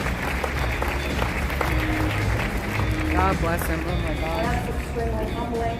It has come. Imagine having your son kidnapped by these barbarians, and yet coming here to talk about it and try and explain it. It's a remarkable person that can do that. I'd like to say a couple things. First of all, to our media. You're doing a lot of damage to these people. You used to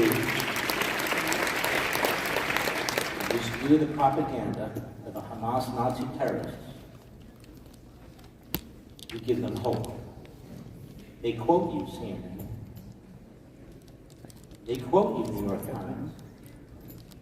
They quote the River to the Sea crowd. That's right.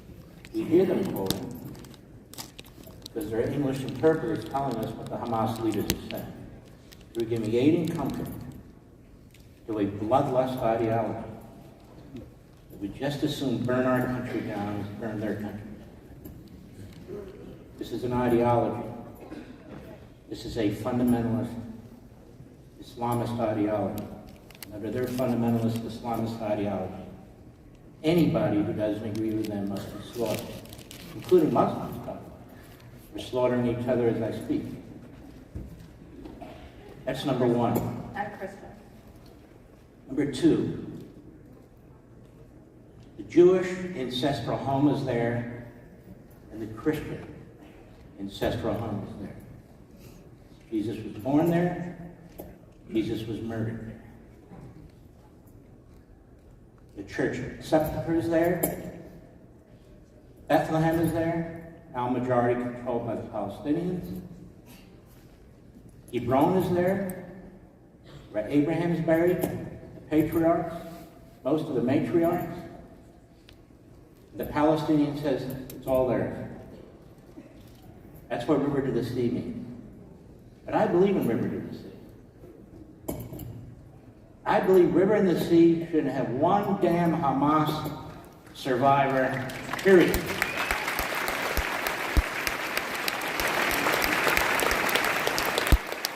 Not one. But I want to move to America. We are not here, media, to burn down our country. We're not here, media, to end democracy. You're doing a pretty damn good job of that. Amen. We are here to defend our country, to preserve our Constitution, and preserve our liberty. Amen! That's what we conservatives do. Woo!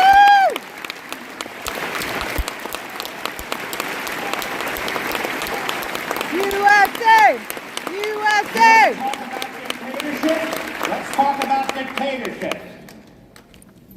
When is the last time Joe Biden ever spoke positively of the Constitution of the United States? Never. When is the last time he could actually cite the Declaration of Independence? Never. When's the last time a liberal ever talked about individual liberty, or property rights, or God-given rights? They're all there in the Declaration of Independence. Amen. They never talk about it. They never. Amen. Because they don't believe in it, that's why. Amen. This is a battle between good and evil. That's Good right. and evil. We're good, they're evil.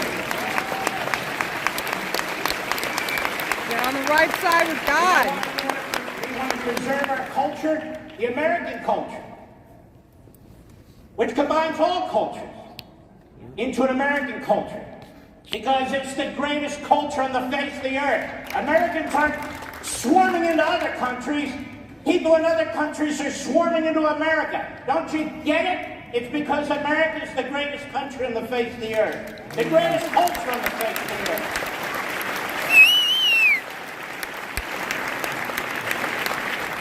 No matter what you call us, your damnable lies, mouthpieces for the Democrat Party, mouthpieces for Hamas, you're not going to change a damn one of us. Amen. Not one of us. We are not going to give up. Our ancestors fought for this country. My ancestors fought for this country. We talk about World War II. We talk about Europe. My ancestors shed blood in Europe. My ancestors shed blood all through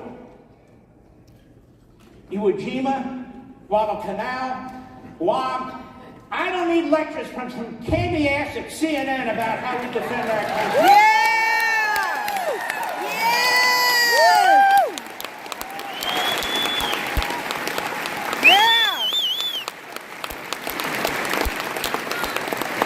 Say it like it is, yeah. Isolation. Yeah. Why? Because the enemy's not in isolation. That's right. We're not pacifists. Why? Because we're not stupid. That's Amen. Why. We lived through World War II. We were attacked when we were isolationists and pacifists. And it cost us 450,000 American lives. Amen. World War II. And it cost other people millions of lives. We're not funding our military. Instead, we're funding something called climate change, socialism. We're not supporting our cops. Instead, we're funding illegal aliens. We're not securing the border.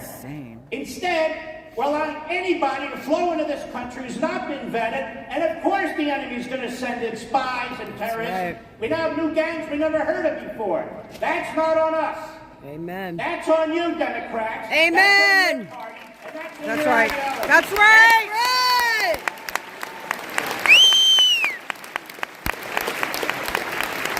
They'd love to talk about a free press. I wish we had one. Amen. Free press. That Constitution you hate, that First Amendment, That's what secures your damn ass. That's and you right. hate the Constitution? They and the hate men what who gives wrote them it? free speech. How dare you? Amen. How dare you? That's Everything right. we have in this country, everything we have in this country, is a result of the Revolutionary War. It's a result of the Constitutional Convention. It's a result of the Civil War. We've had our problems. We have fought through our problems. Blood, sweat. The biggest battle where we had the most casualties was the Civil War to end slavery. No other nation on the face of the earth had a civil war to end slavery. We did that.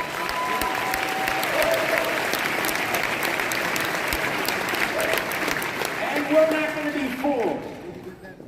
That little state of Israel, those people want to live. They want to be free. They want to be left alone. God put those people there, 5,000 people.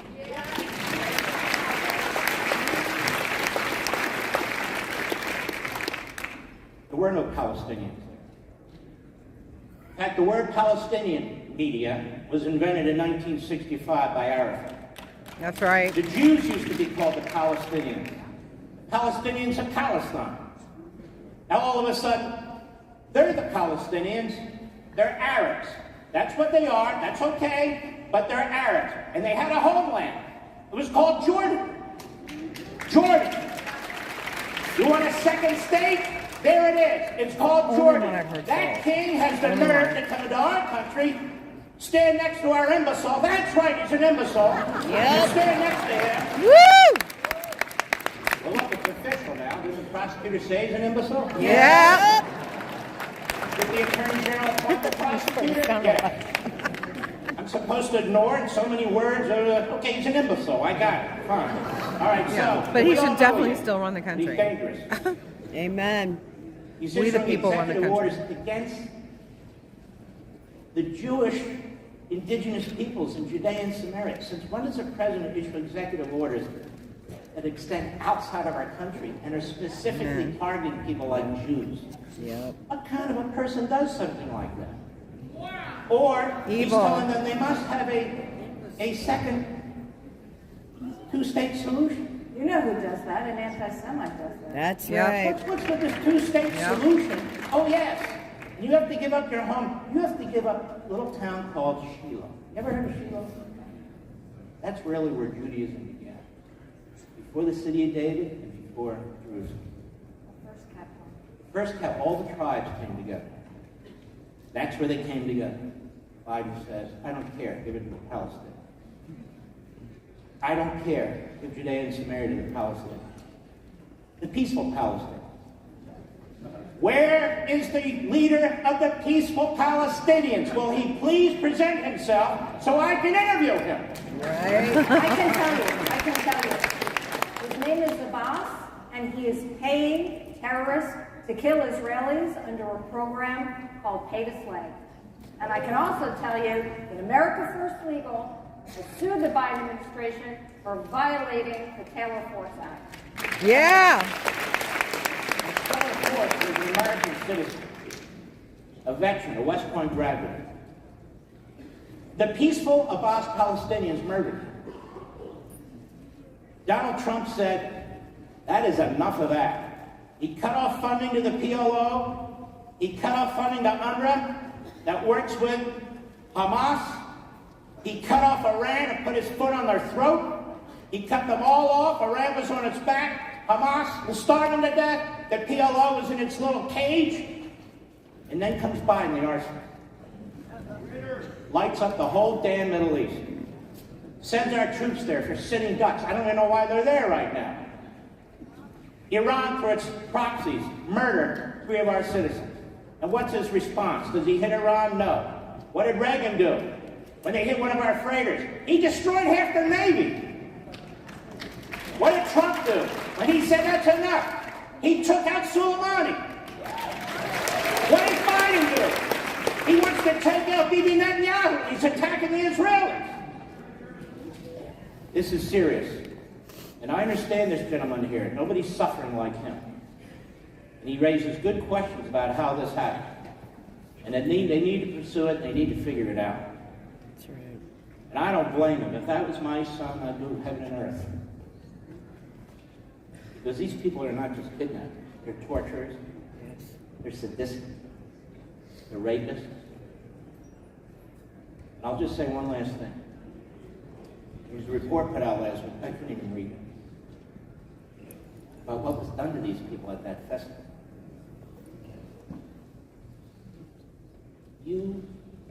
The devil himself didn't come up with ideas like this. Women were murdered with weapons up their genital, up their anus. They were shot. Their breasts were cut off and they were playing catch with them. They were mass raping these young girls, murdering them while they were raping them. So I would say to the media in this country, how come you're here and you're not over there? That's Why is right. that? Some of you were over there and you're actually helping the Hamas on October 7th. I was just going to add, Somebody they were just got a embedded. Pulitzer Prize for it. And the Associated Press just got sued for having some reporters embedded on October 7th. So they know what's happening. Right. So I say this on the moral equivalency stuff, name one IDF soldier who would ever even think about doing that, any youth. They're not raised that way. It's not a culture of death, it's a culture of life. I'm going to say one final thing right at the time. Most of you aren't Jewish. Most of you are Christians. And as a Jew, I can't thank you enough. I don't thank you enough.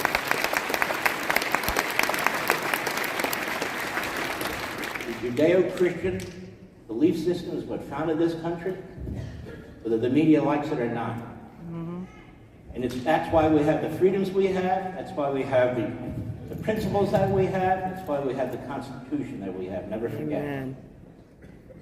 Every person that comes to this country, regardless of their faith, Christian, Jew, Muslim, Buddhist, Hindu, or whatever, you thank the people of Christianity who founded this nation. Oh, there were Jews and others that you thank. And I'll say one last thing. You ever go to Arlington Cemetery? Yes. It's crushing. Row after row after row after row after row of Americans. Brave young men and women. Star David, some others, Crescent. The overwhelming majority of them are crosses. The overwhelming majority of them are white. The overwhelming majority of them are men. I hear one more damn time about the white Christian privileged citizen. You drag your asses over to Arlington Cemetery. That's right. And tell those people. Yeah! Woo! Truth! God bless him. Oh my gosh. That was powerful. That was powerful. Wow.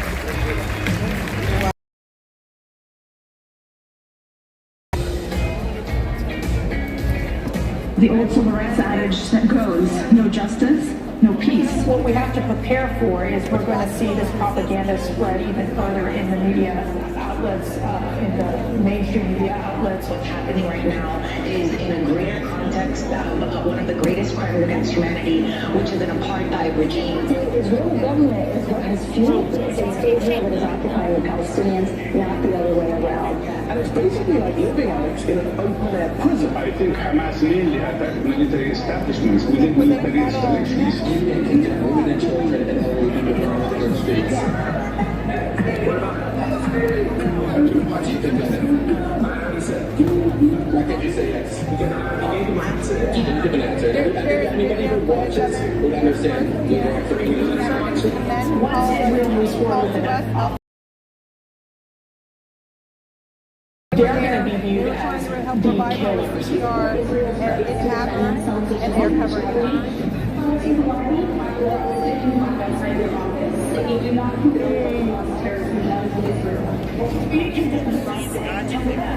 said that I condemn the violence that organization will you can walk around bringing tax organization.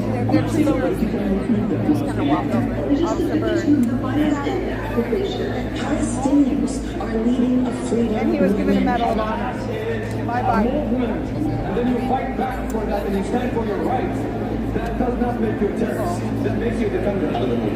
If there was ever anything good about him, some of my Democratic family, Hamas decided that now to amass these capabilities and to carry out this attack, they need to bring more attention in the region to what they consider to be their part. Palestinians are the people who have been protesting non-violently to prevent the ethnic cleansing of Palestinians. The most extreme fundamentalist supremacist government in history of the state of Israel. Israel is notorious for creating propaganda. It's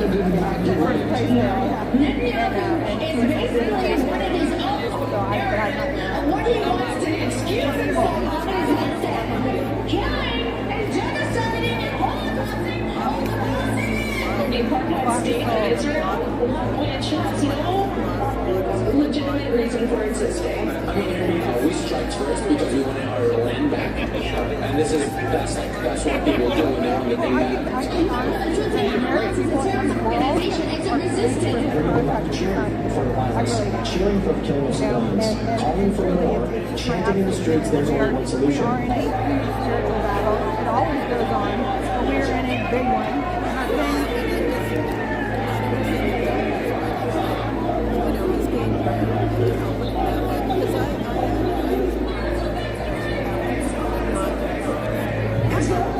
Is a terrorist. Absolute Hamas, a job well done.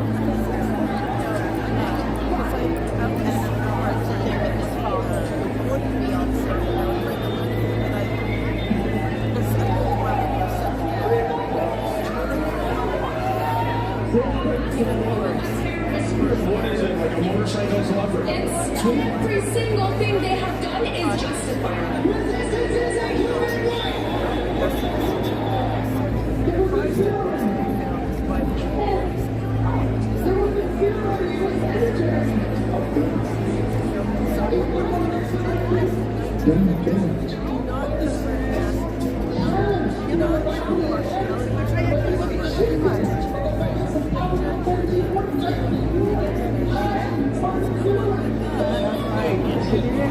God makes it so simple for us that only those of us who have our eyes open and He's allowed to hear. I have to remind myself that I cannot make people hear. That's Him. I can lead them to it, but He's the one that takes the shingles away.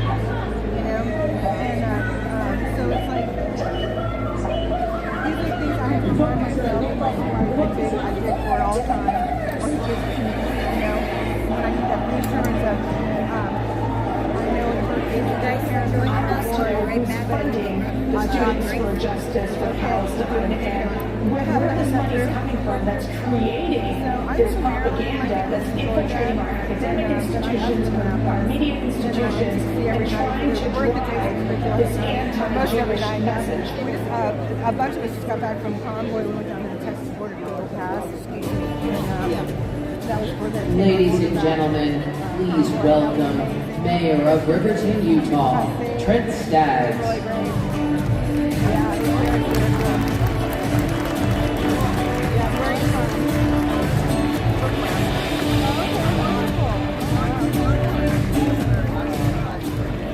Hello, CPAC. It's great to be here with so many friends. Trapped in Venezuelan prison, Josh Holt had little hope of rescue. In 2016, he was being held on fabricated charges by a brutal socialist government. Josh's mother and father were distraught. The Obama-Biden administration had done nothing.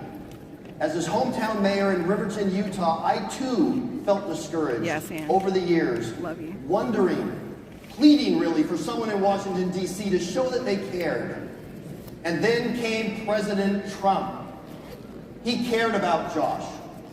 He knew about Josh's situation and had directed America's best negotiators to work on the case. Although it was difficult, Trump never gave up.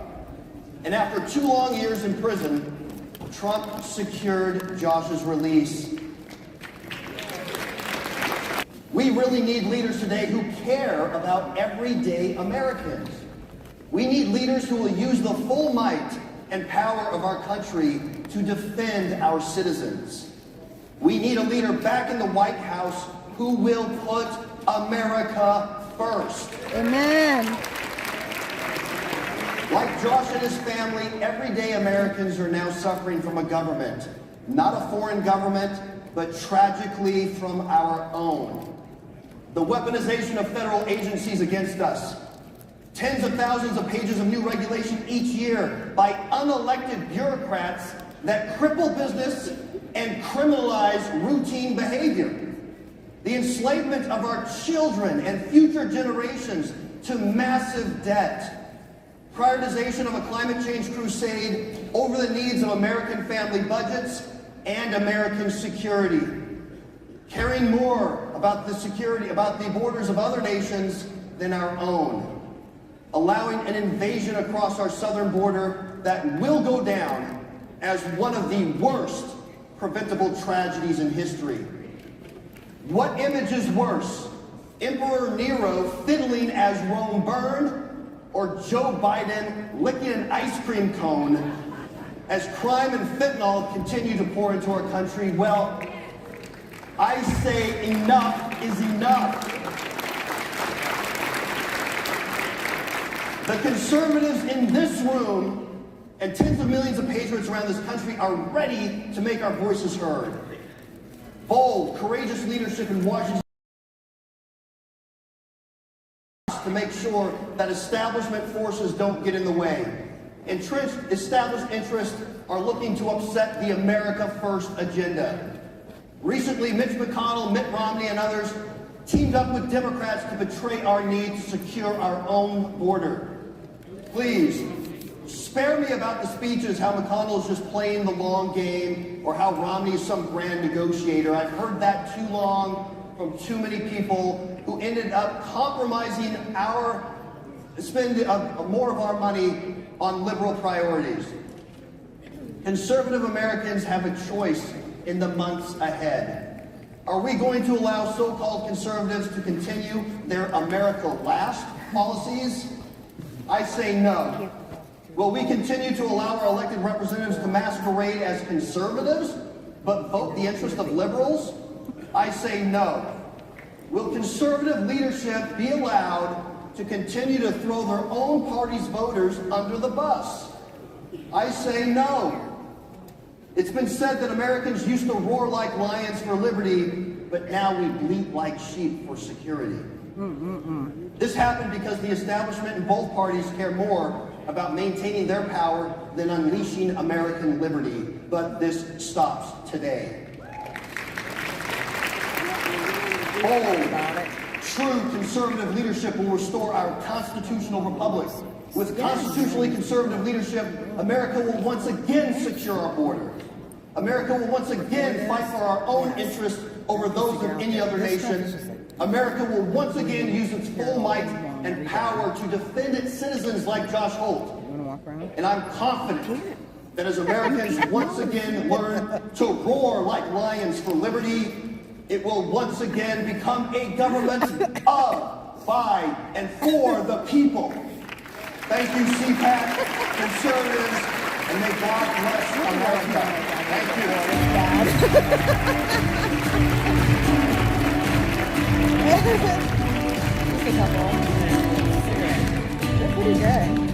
Ladies and gentlemen, please welcome Speaker of the Oklahoma House of Representatives, Charles McCall.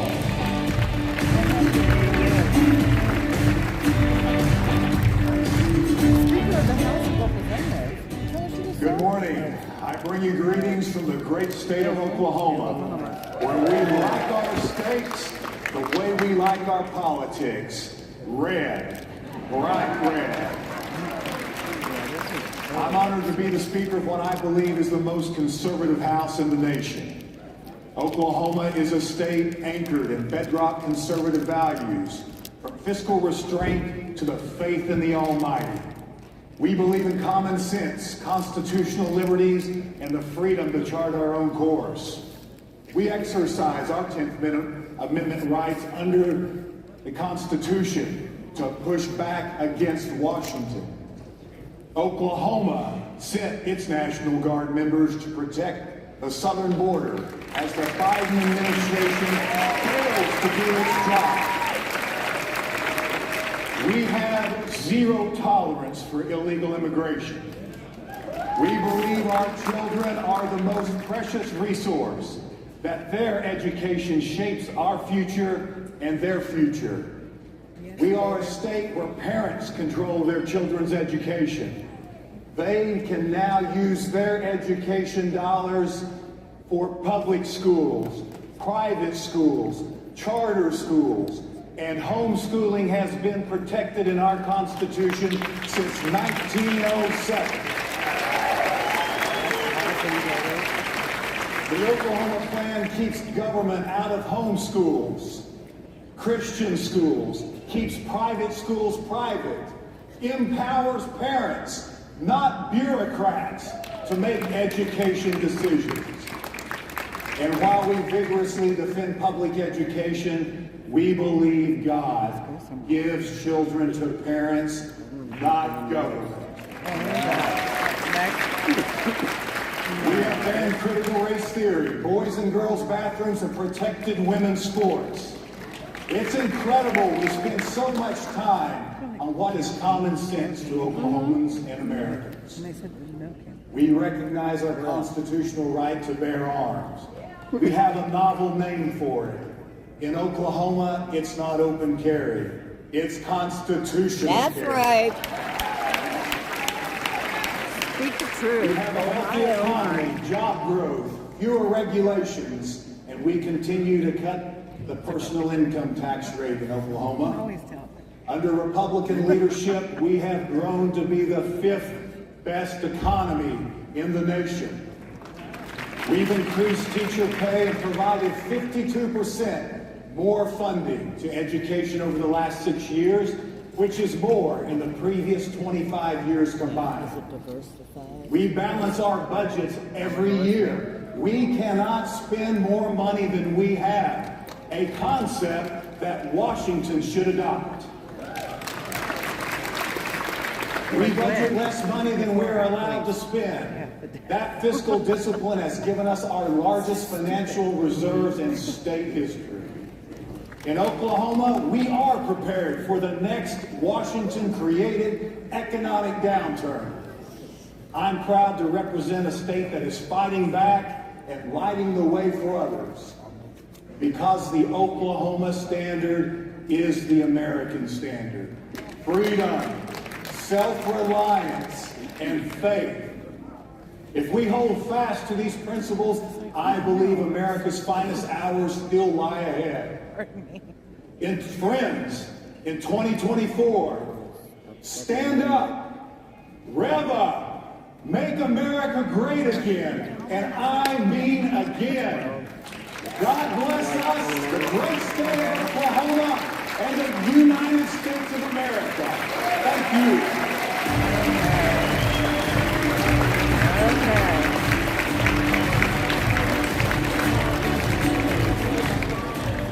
Ladies and gentlemen, from West Virginia, businessman Chris Miller.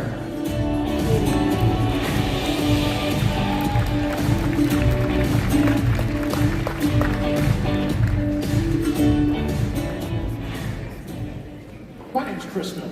I was born and raised in West Virginia. I'm a husband, a father, a businessman, a bison farmer, and a boxer. And apparently, believing in good old-fashioned family values and common sense like we do in West Virginia drives liberals crazy. Like President Trump, I'm a conservative businessman and not a politician. We need more of that, because if I ran my business the way politicians spend our tax dollars, I'd go broke. Running family businesses, I also know that service is everything. Politicians only put themselves first. We need to run government more like a business that treats taxpayers like valued customers and shareholders. We deserve a government who audits every dime they spend so we can accurately have a return on investment for our tax dollars. Aside from common sense, you know what else drives liberals crazy? West Virginia, we own guns because we like them. We shoot guns because it's fun. And it's our God-given right. The Constitution protects it. So listen up. Any attempt to infringe upon a mountaineer's right to keep or bear arms will be met with full resistance. Here's some more common sense. As the father of an 11-year-old girl, you're darn right I don't want her sharing a locker room with any biological males. Yeah, you have that. Protecting the integrity and fairness of girls' sports is common sense. If we expect our kids to tell the truth, we can't let the woke left define it. Fairy tales aren't facts. A boy is not a girl. And girls' locker rooms are for girls. I'll always protect our girls and stand for the truth. Unfortunately, today's coddle culture is making some boys more like girls. Woke doctors are literally making boys into girls. They're practicing mutilation, not medicine. And they should be in prison. The Marxist and communist on the left believe the American family structure is racist and want society to replace parents. Banning critical race theory is a start, but let's require K-12 schools to teach patriotism and civics starting in grade school. America's not a racist country. America is the greatest country on earth. And that's not propaganda, it's the truth. Amen. You know what else is the truth? Most politicians don't ever have a real plan. Amen. But I'm not a politician, I'm a businessman. We always have to. So in West Virginia, we have to look at our past to understand our future. Even though we've been extracted and taken advantage of, our history is full of greatness. We mine the coal that built the steel that led to a victory in World War II. And we mine the coal that led to the cheap energy and the greatest capitalistic expansion in human history. We did that. And again, West Virginia has what people are looking for. If we play our cards right, we can do something amazing. We have coal, natural gas, rare earth elements, geothermal, and more usable water than any state in the country. We can become the state that powers everybody. The battery or the power plant of the East Coast. We can have affordable energy and lower taxes, a lower cost of living, and a higher quality of life. A lean government that works for the people and treats us taxpayers like shareholders and valued customers. Plus, we can do all this with what people all around the country are dying to get back to. Foundation of faith and family. Because in West Virginia, we don't have the biggest cities, tallest skyscrapers, or the best boarding schools. We've got the best people. Only in West Virginia, if your Tesla breaks down, will a bunch of coal miners come out of the mine, push your car to the nearest coal-powered generator, and get you charged so you can go on down the road. Get on with your bad stuff. It's a way of life that's almost heaven. Faith in God. Focus on family. Respect for the sanctity of life. Pride in America. We're not a racist country, we're the greatest country. In big cities full of snobs who mock us in West Virginia, those family values are almost extinct. West Virginia is almost heaven. I'm going to keep it that. Thank you.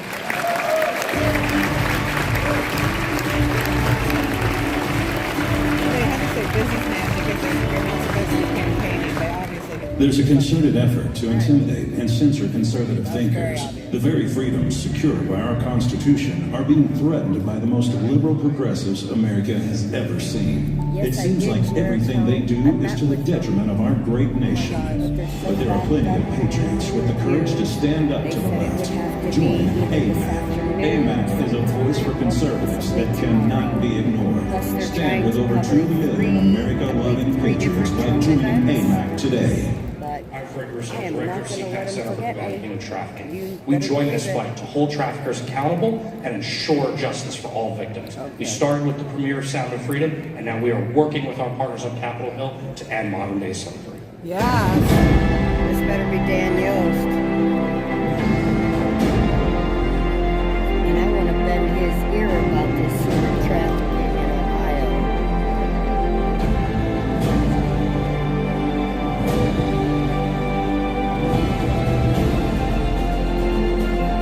Snowflake meltdowns. Woke tears water made from snowflake meltdowns. Facts don't care about your feelings. Woke tears water. You can buy that here at CPAC.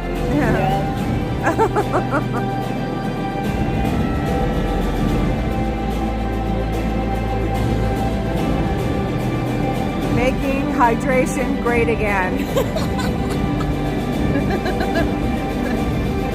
We gotta get a woke bottle of that. We gotta get some woke water. We need some woke water.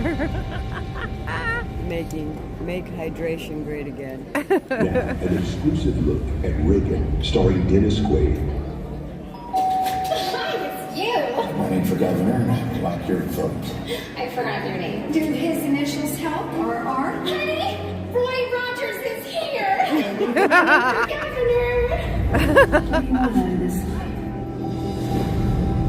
Let this love yourself good in this world. Make a difference. You know what you have to do. I'm curious, Ron, what would you say is the issue of our time? No question about it.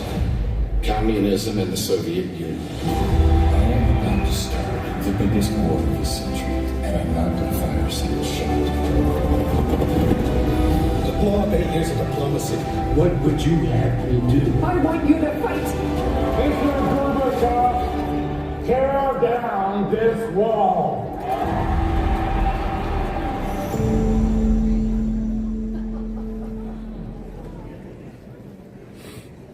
As I think it was President Reagan said, we're from the government. We're here to help. I think you all know that I've always felt the 9 most terrifying words in the English language are, I'm from the government and I'm here to help. We're from the government. We're here to help.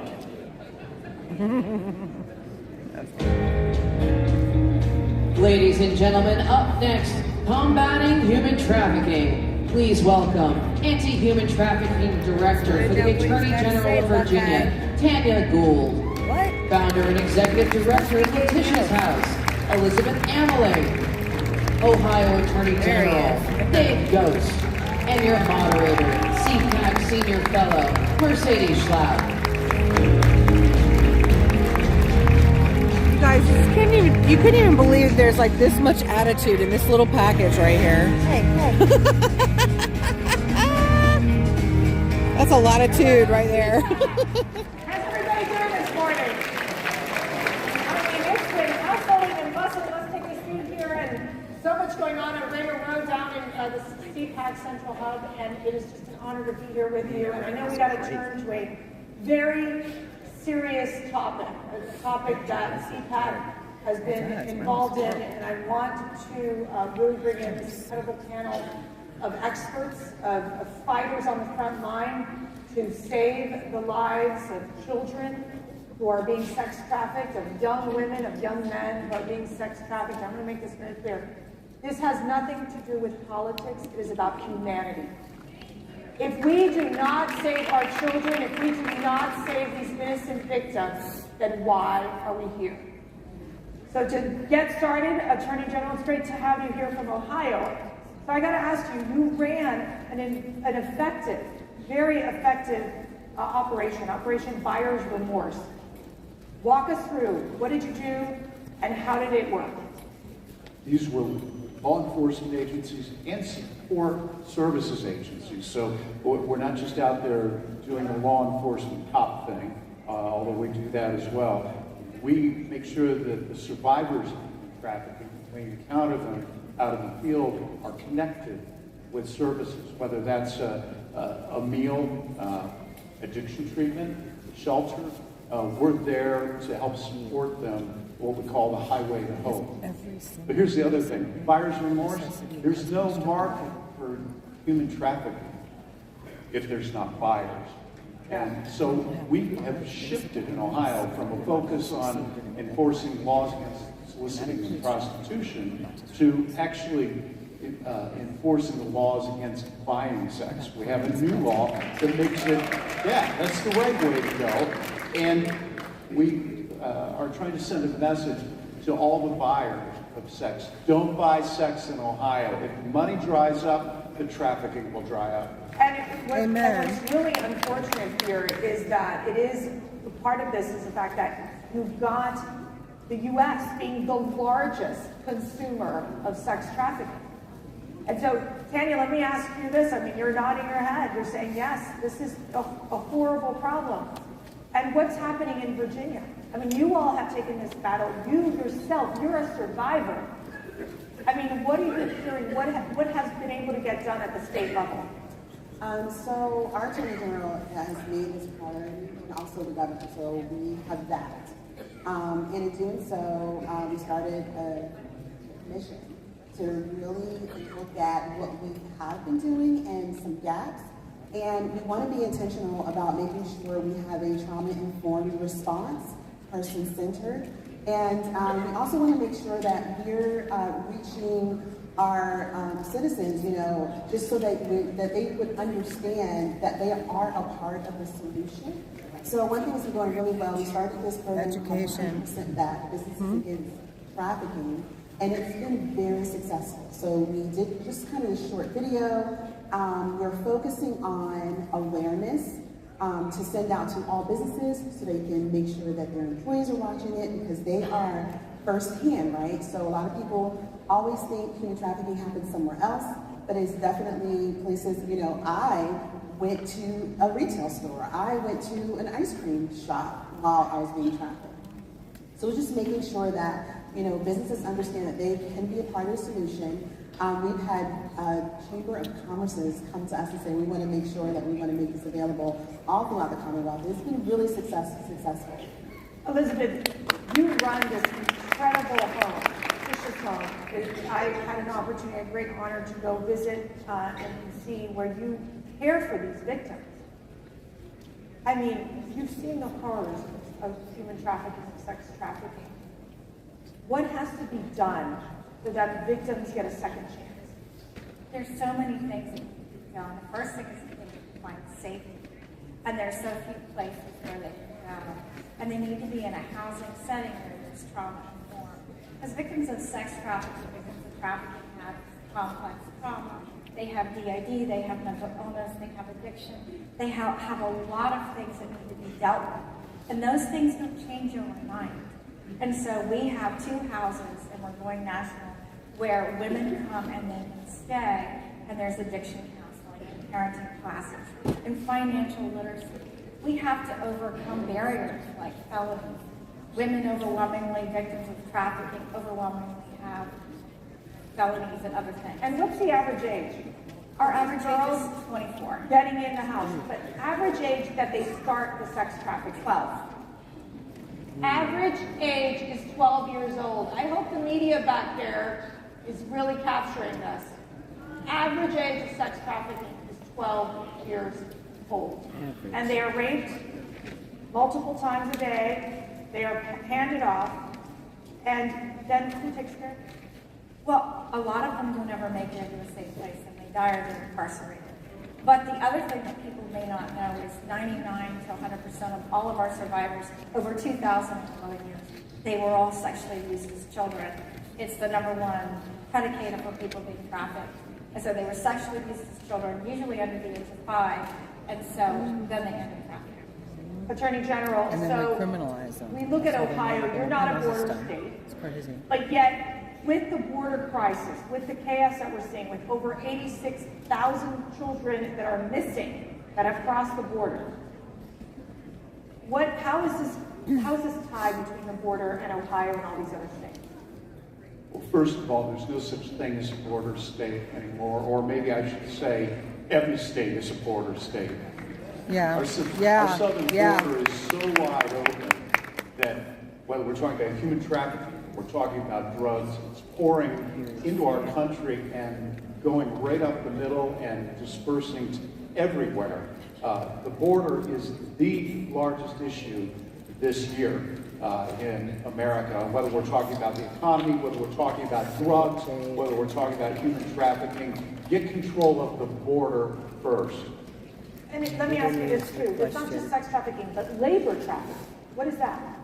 So labor trafficking is just the same, except that they are using trafficking the human being for their labor, not for sex. And you literally found unaccompanied minors on farms in Ohio. And it happens all over the country. Right. And again, it's a function of our indiscriminate enforcement, non-enforcement of the southern border. Tanya, let me ask you this. So when you're looking at the policies itself, you're talking about the victim side, helping them heal.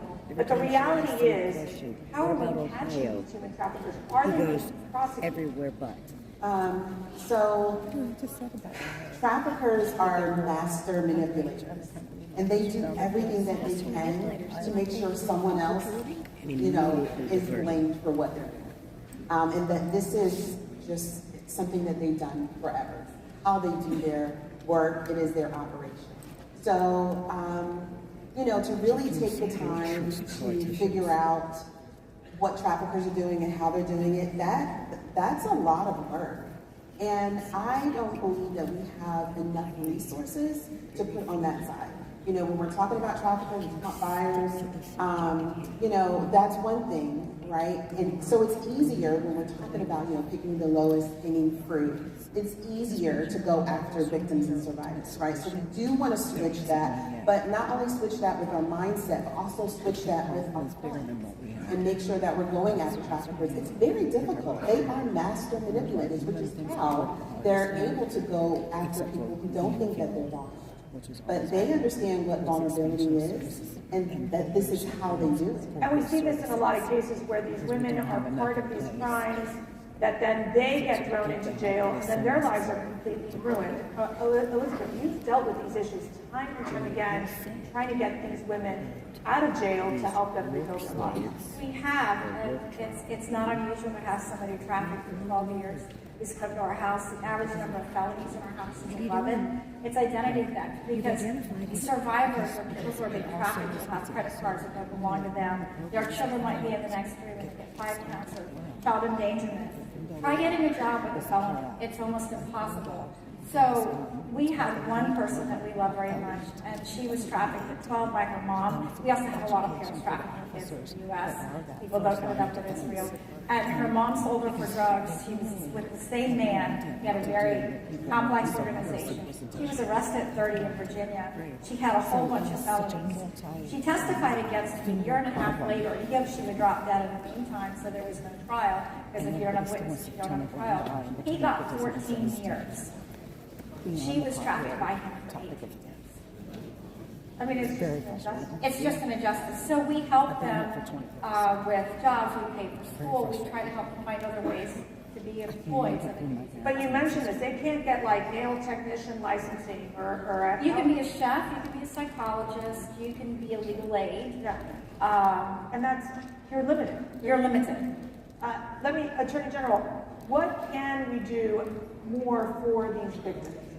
In terms of, we talk about the safe houses, but also more importantly in helping them in changing these laws so that they can have more opportunities to be able to rebuild.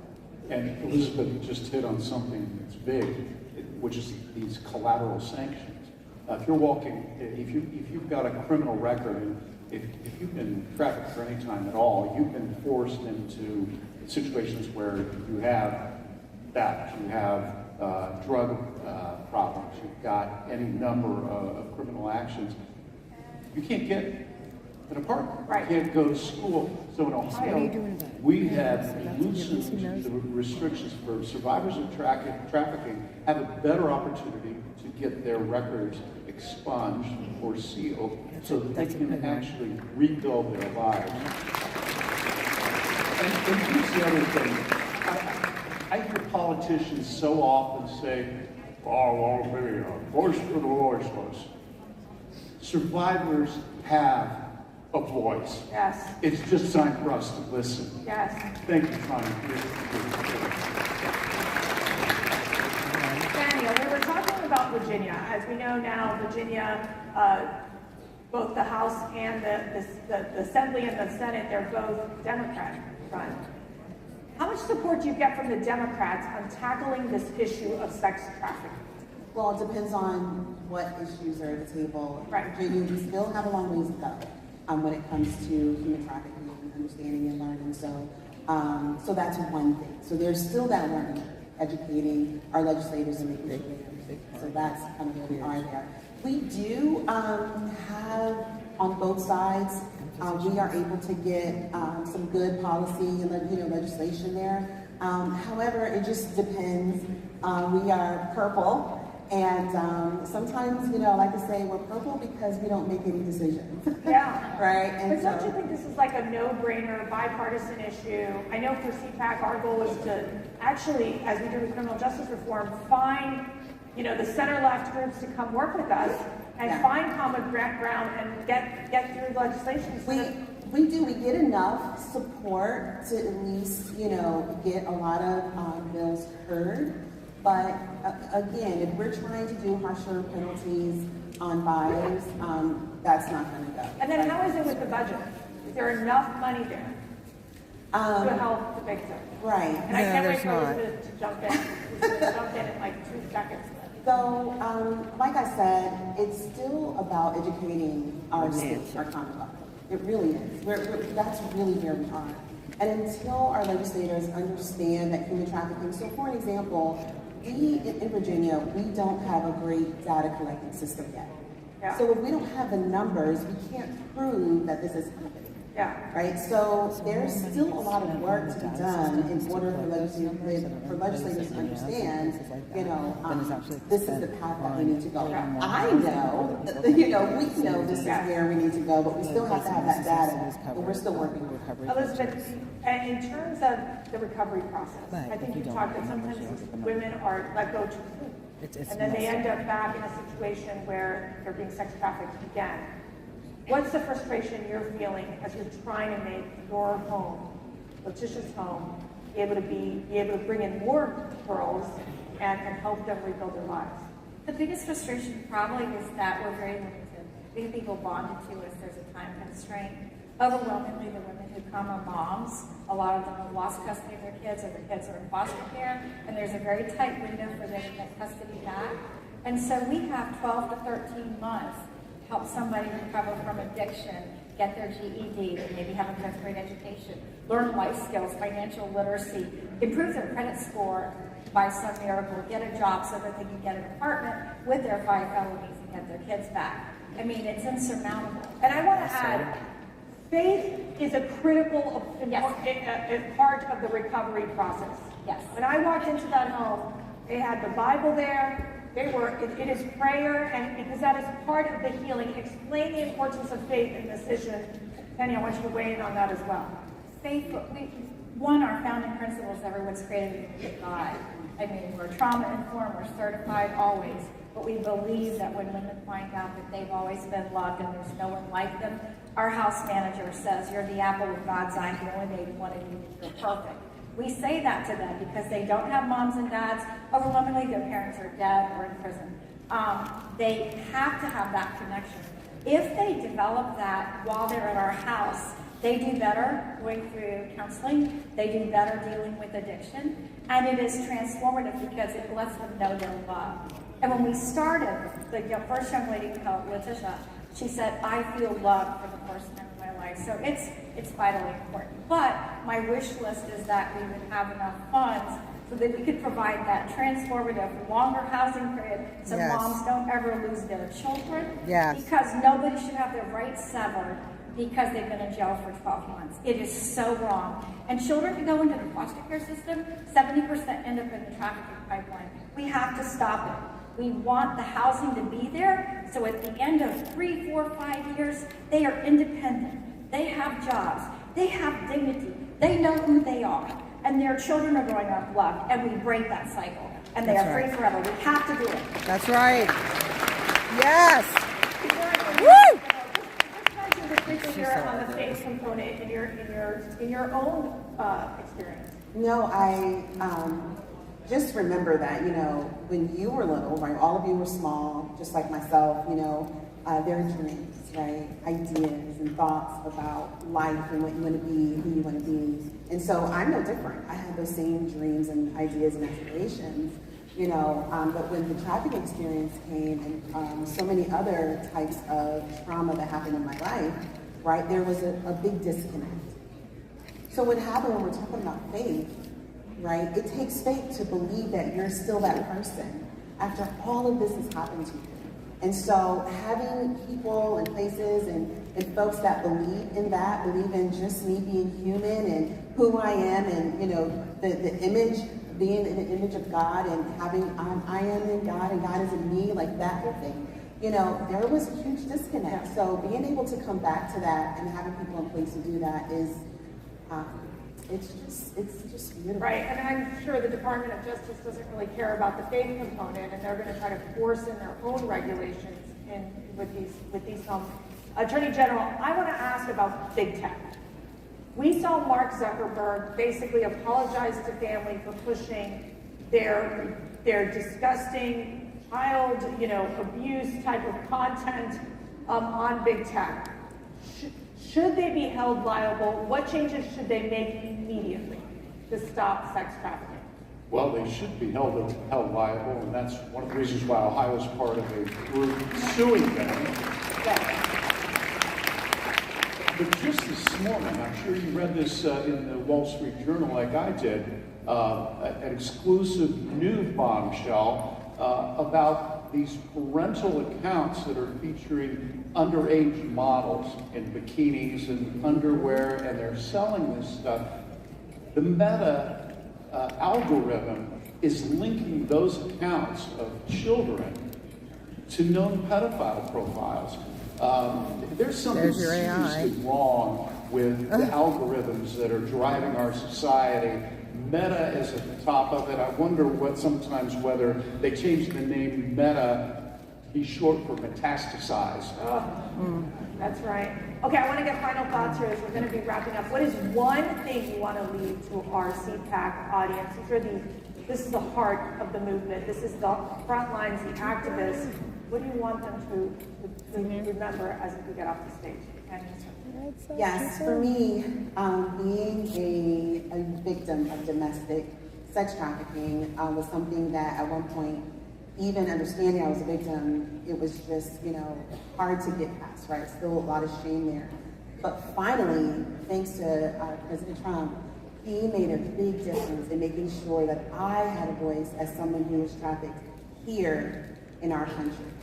So just, you know, as we're moving and we're talking about, you know, the border, we're talking about this happens somewhere else, just remember that this is happening here, you know, in America, in the land of the free, the home of the brave. You know, I remember going and singing the Pledge of Allegiance and singing a song like this of thee, right?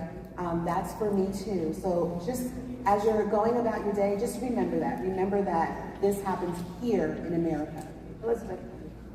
I would say we have a big heart and we want to see trafficking end in my lifetime. So hey, I'm a grandmother, so that could be soon. So everybody listening needs to get on board. We will help you do restorative care homes. We will help you with transitional housing. We can do trauma training. We will help anyone and everyone who wants to take this national and stop it. So contact us at freeforever.org and we will help you. Freeforever.org. God bless you. Our rule of law, our society, our civilization is built on a profound insight that everyone, every human being is created in the image of God, that they are recipients of God-given rights and of equal worth and dignity. Sonia, I know that survivors are frequently looked down upon and blamed, but the truth of the matter is this fight is a fundamentally conservative fight about the dignity and quality of everybody. Amen. We don't throw away human beings. That's right.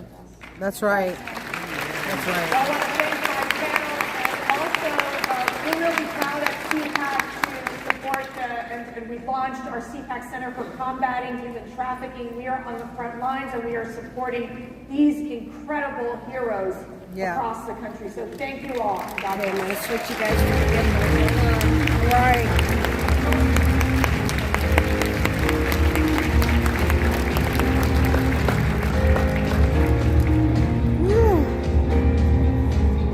It's a huge battle, Sherry. It really is. There's no quick fix to it, that's for sure. Newsmax has been terrific. President Trump is right. Millions are switching to Newsmax. It's the fastest growing streaming service in America. You don't need those rogue streaming services anymore. Just get Newsmax Plus. Watch the best shows like Greg Kelly, Rob Schmidt, Run of Ancestry, and Eric Bolden. Greg Kelly over at Newsmax. The Newsmax people have been really terrific. Gain access to exclusive documentaries, series, and special briefings. It's free to start, so go to newsmaxplus.com now to sign up and watch Newsmax anytime, anywhere.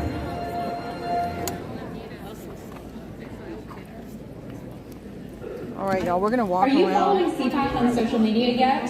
If not, do so right now. We are at CPAC on all of your favorite social media sites. And it is the best way to keep up with everything that we are doing in the conservative movement. They put their lives on the line to preserve our American dream. Everything we have. You guys, I'm going to switch you over to the gimbal.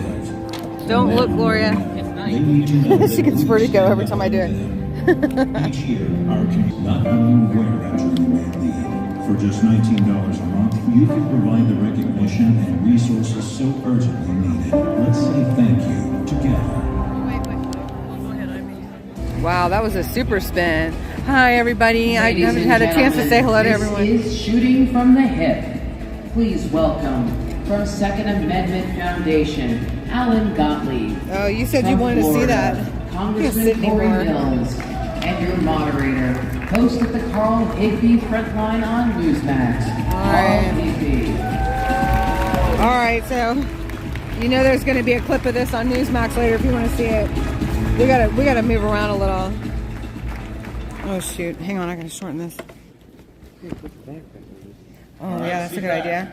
You guys ready to do some gun stuff? Right. So joining us today, Congressman Corey Mills, they just said, fantastic advocate of the Second Amendment, and also Alan Gottlieb of the Second Amendment Foundation, doing great work, challenging basically everything the Biden administration is doing to try to take away our freedom. I want to get to a little bit of social stuff on guns, but first legal. Congressman, obviously there's the left's been waging a war on our gun rights for 60 years for a variety of things. Now it's kind of turned to an ATF administrative state because they can't get into Congress. The Supreme Court's smacking them down left and right. How are we navigating the administrative state, banning things, making laws outside of your body? Well, of course, it'd be good if I would go ahead and silence this. That was actually ATF, I'm sure. The FBI is going to track it close enough. No, the bottom line is that we know there's been a continuation of weaponization. We've seen where, whether it was the NSA, which should be repealed, and I've actually signed up and truly believe in the abolishment of the ATF in its entirety. Here, here. The bottom line is that as a legislator, you pay attention to every single word of every single bill text. And our Second Amendment cannot be clear. It doesn't say may. It says shall. All right, here we go. We have a constitutional and inalienable right for the defense of our family, defense of our home, the defense of ourselves. And I think that what you're seeing is there is a multi-pronged attack of not only just allowing open borders to get millions of people to across your own watch list as the FBI has indicated, but these are individuals who are now wanting to say, more law. And I love America. Exactly. USA, baby, USA. All right, you just suddenly stopped. I'm gonna go this way. All right, come on. Oh, that's right.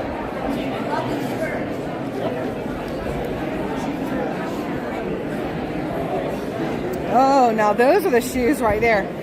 Can I get your shoes? They're just terrific. Oh, yeah. You look great, but wow. Oh, they're so great. Look at this patriotic gal. Oh. Boyfriend, I'm running for the United States Senate. Wonderful. Oh, in Maryland. Okay, I'm in Maryland. What district are you? Not district, United States. I'm sorry, United States. You did say that. I need to catch up. Thank you. Okay. Thank you so much. All right. I'll look forward to seeing you. Okay. She did say that.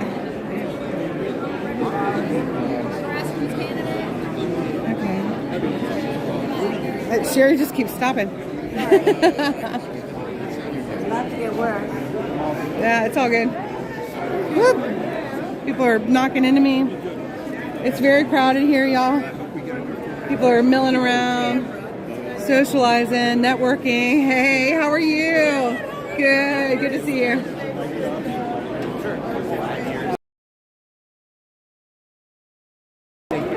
She's been down in the corner.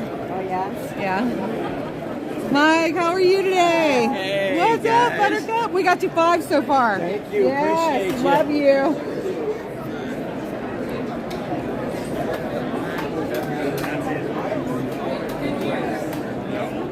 Something about. Oh, excuse me, y'all. All right, super crowded. That was Mike. Thank you all so much for purchasing his book. You can find it on Amazon. And oh my gosh, Wyoming, are you in the room? Can you throw that book up there again for us?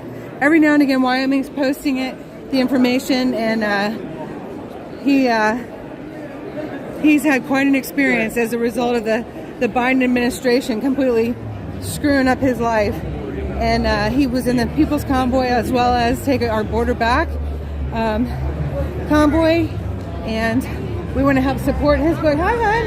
Hey, Professor Clements is doing his deal. Oh, good. 1:30. 1:30? Oh, that's great. In the main room here? Yeah, in the upstairs. Upstairs? Yes. Okay. Yeah, room number 2. Room 2 upstairs, 1:30. Okay, very cool. Okay. Okay, awesome. Let me see if Sherry's my memory here. Okay. So, or does it say it on here? Wait a minute, I'm running out of hands. Oh, that's great. New running for Senate, and she gives. That was pretty good.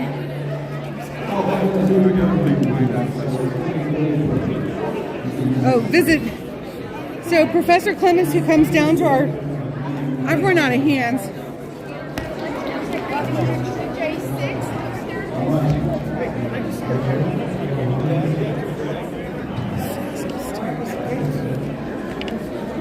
Okay, here we go.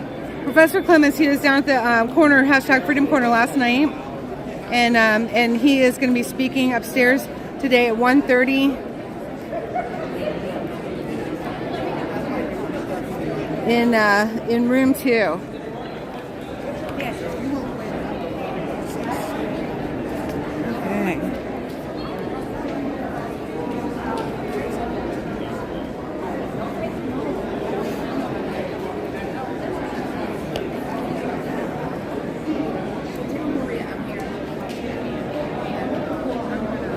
They're just hanging out right now. I think some people are on lunch breaks. Oh, it feels good to be walking around. But that was interesting this morning. Happy Friday. Thank you for being in here since it's early this morning. So the hallway here, this is Media Row. And it's just interview after socializing, and everybody's a VIP on Media Row. It's kind of fun. A lot of networking. Hi, Tom. I was talking to him, so I had to mute. Right, so Professor Clemens is going to be talking at 1:30 upstairs in room 2. Hey! We went viral? We did. The Hill did a piece on the J6 pinball. Okay. It got 700,000 views on Twitter. Nice. Nice. So I'm trying to convince him to bring it to the vigil tonight. Oh, that'd be so cool. Like he's asking, is there a table? Right. Is it going to be okay? I think he said it was going to be okay. Right. I don't know. I mean, it might be a lot, but hopefully Forgiato's coming by too, which is good. I know. I'm going to be with Ron J. Oh, good. And Ron J's coming too? Yay! Nice. Oh, I'm so glad. Oh, I'm so glad. Good. And yeah, but have you seen the pinball? Yeah, okay. yeah. Oh, that's so great. what happened is, John. So on, you said for the 700,000, who got the viral? The Hill. The Hill. Oh, that's I can show it to interesting. you right now. The Hill of all people, So of all comes over things. and does a thing. It goes viral, and now That's everyone's okay. going over there. Yeah, So CNN, which is going great. Over there. Yeah, that's terrific. MSDNC. They're here. They allowed them in I here. think they went over there. The MSNBC is here. How did they let them in here? Down and have a cigarette. Okay. So I'll be And Straight out? Okay. Justin Hawley's going to be there tonight too, I think. Okay, He's another super. rapper, Justin Super, yeah. That's great. Let me find this for you. Hold on. I saw one of Ron's friends who's a comedian. He is There the it is. funniest guy. 700,000 He's running around views. here. Nice. There's a J6 themed pinball machine at CPAC. Wow, that is great. I'm coming in. 700,000 views. Yeah, look it up on Twitter, retweet it and all that. That is 701,000. Yeah, it was going up. We were watching it at the bar last night. That We were is like, great. That's on Kate Martell posted that. Kate Martell. I think she's with the Hill if you go. Yeah. Steve and I were playing the pinball machine. National reporter at the Hill. No, she's a national reporter at the Hill. So go to Kate Martell, y'all. Let's keep this thing going. Yeah. It's gone viral. Yeah. Kate Martell. Put some good comments on there. Put some truth Yeah. on there if they're lying. Mickey's face is on there. On the pinball machine. Oh my gosh, game. let's go again. I saw a pinball machine, but I'm thinking I saw a different one. And go tell him it's okay to go tonight because he's a little nervous. To go? He's never been to the vigil. Oh, right? The guy that made the pinball machine. Oh, okay. Oh, right? Yeah, so just tell him it's fine to go. Oh, right. Well, because he's a little worried because that, it depends on the weather. but he's kind of worried it may be offensive. I said not at all. Offensive? No way. Yeah, but people, when the reporters come by and they say, wow, because it triggers people that don't know much about it. Right? I can't get on this thing. Oh, I know. Can I hold that? Yeah. Okay, wait. I'll help you get down. I remember Oh there my the god. night. Thank you. Yeah. Okay. You can share it down there because I ran out of I hands don't want too. to goose her again. She was getting mad at me. Everybody keeps giving me things.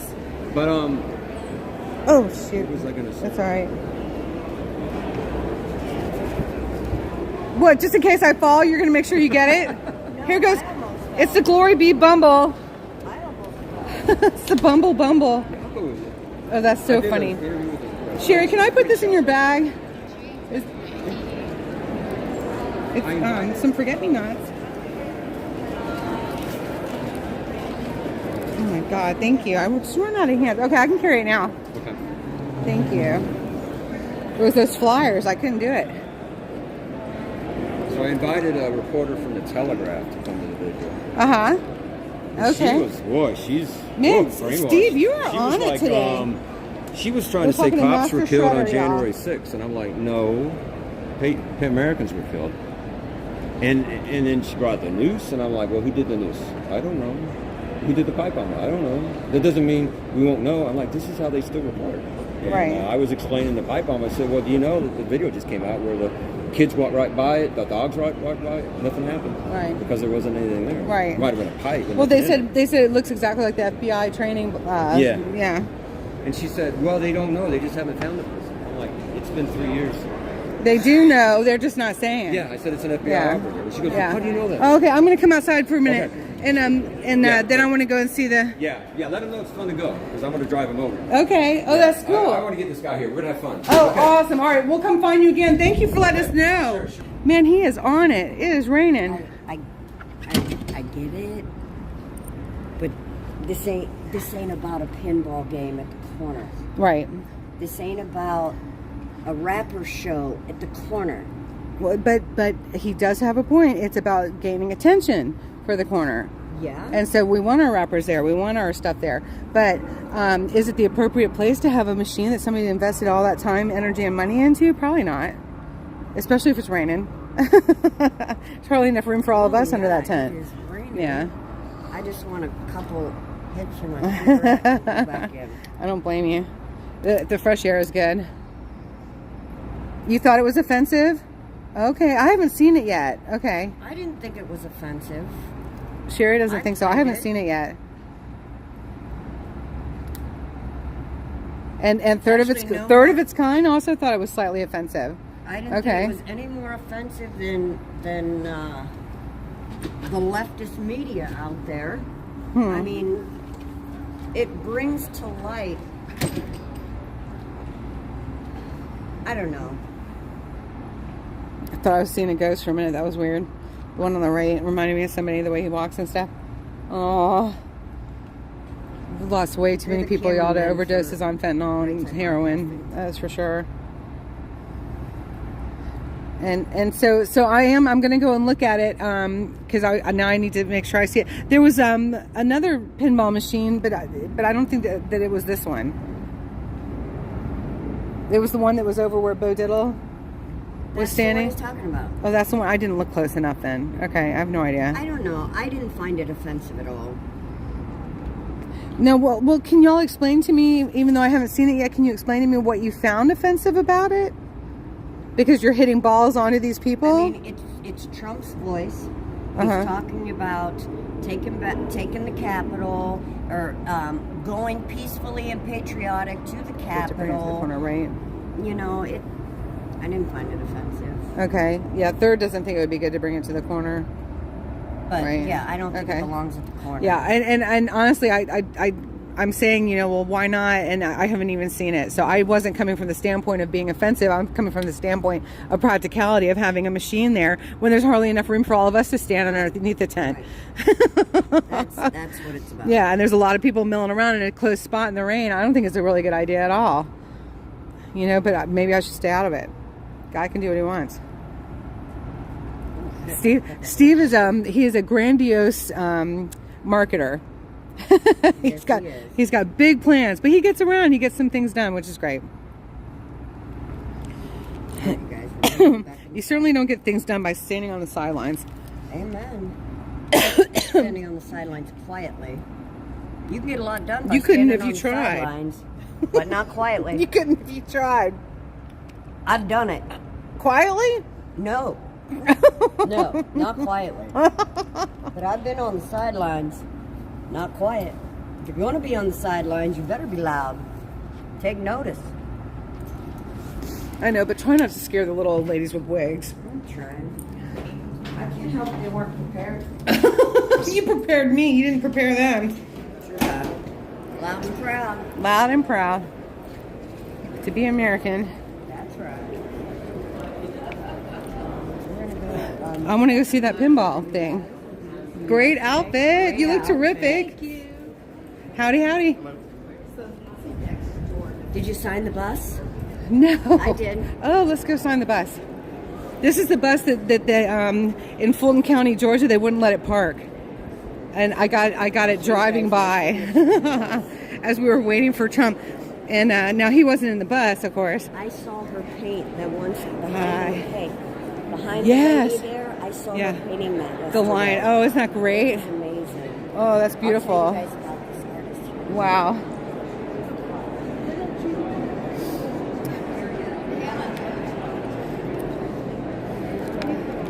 All right, concernedcitizen.io. Look under mobile. Right there, baby, right there. Sapphire Patriot. Yeah. All right. I'm going to get up over there. Let's see. Where do I want to go? Whoops.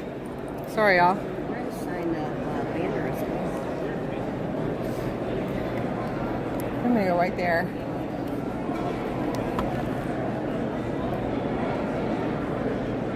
Get the lid off.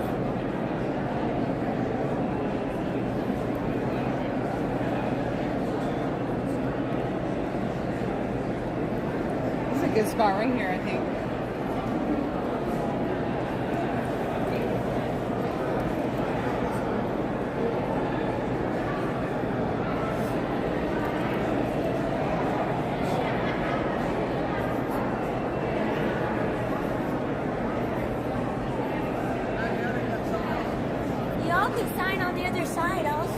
Thank you. I never thought of it.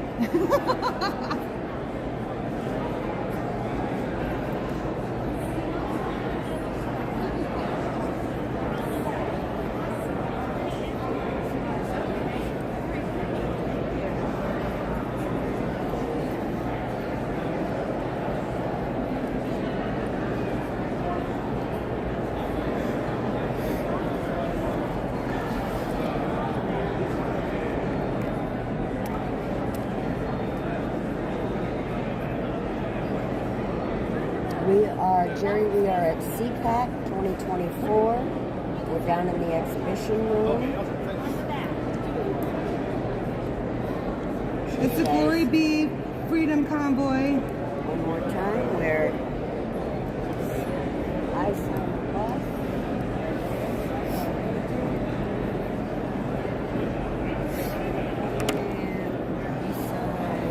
It's the GloryBee Freedom Convoy, y'all. And GloryBee. Can you see it well enough? GloryBee Freedom and the GloryBee Convoy.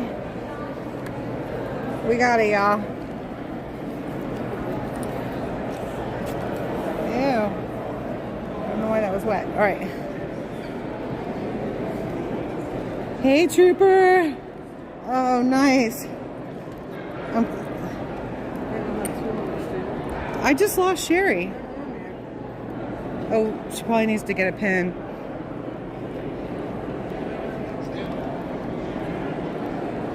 Hi there, how are you? Oh, this is funny. I bet she's back on this side again.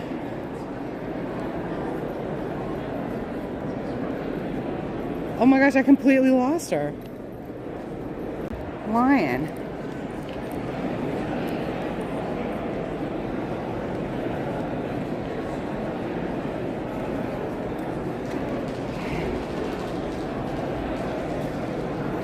Oh, that's a pin.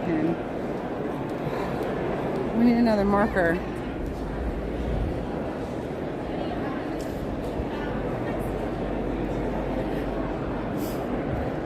Hi, y'all. Oh boy. I need a black marker whenever anybody's done with it. Let's see.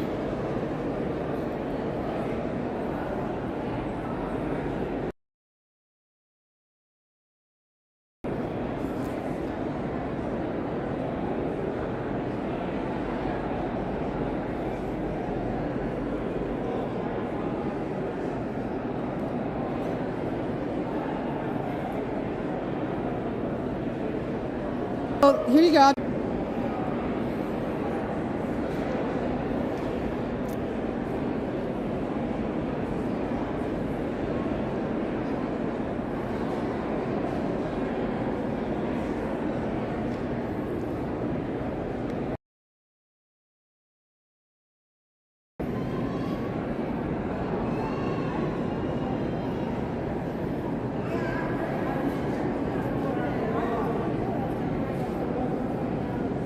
I'm riding on a bus.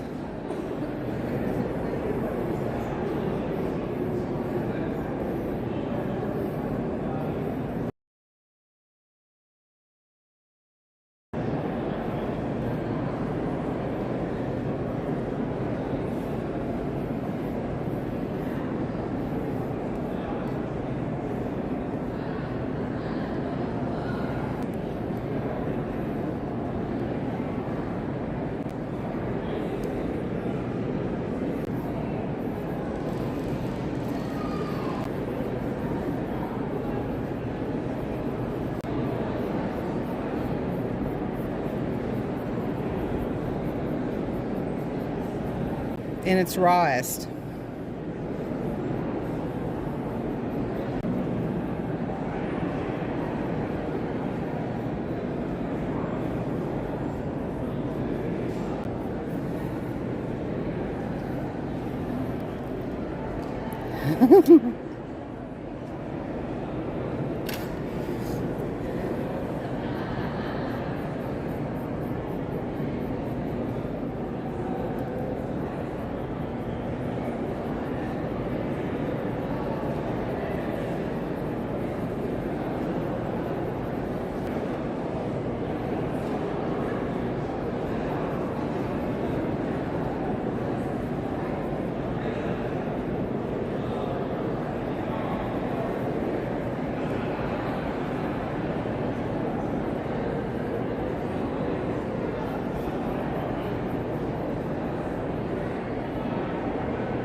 I could have had a whole bracelet made by now.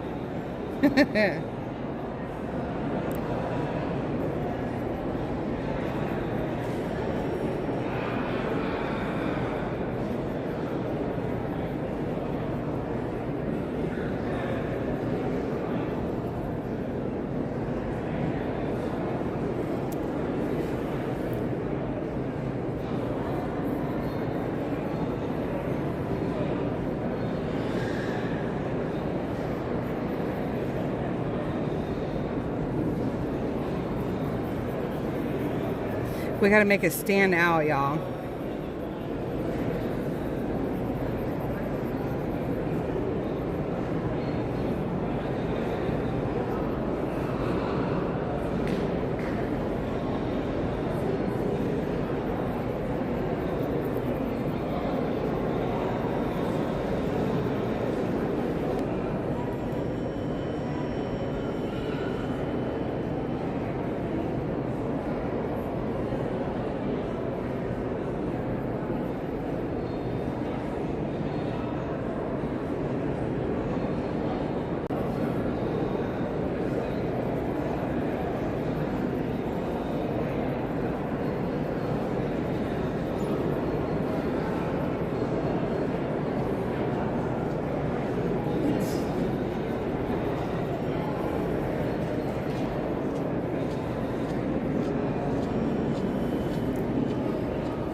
Okay.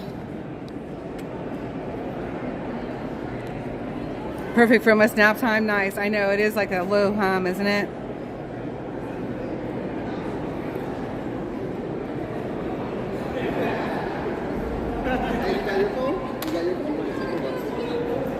Sherry, I got it. Take it. You guys see what's up. Oh, did I just go right in front of him? Oh, look. Awesome.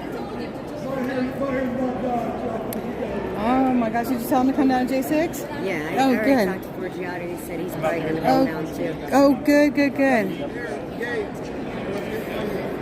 Oh, good. There he is. All right.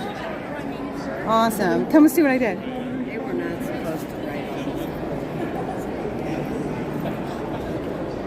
on. Yeah, I kind of wish people didn't do that. Oh, no. You can still see it there. Yeah. And then Forgiato goes right for the... Right for the forehead.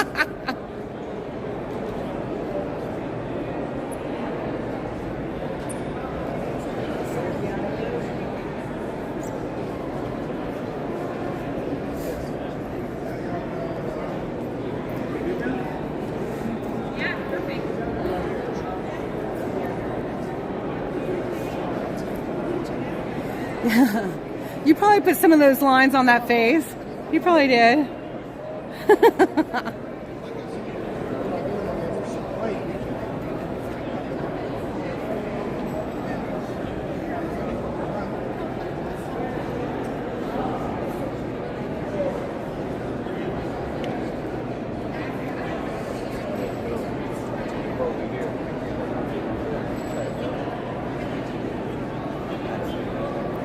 Awesome.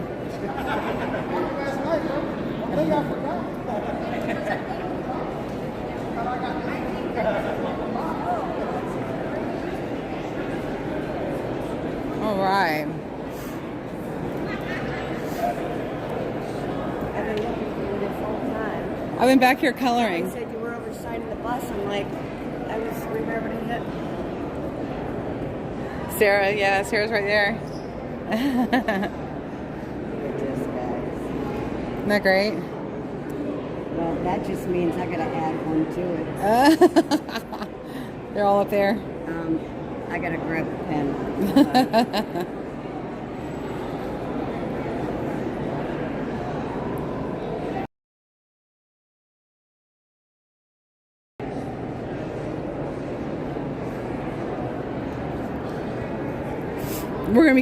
We're gonna be coloring this bus all day. Did you get one? Oh, good.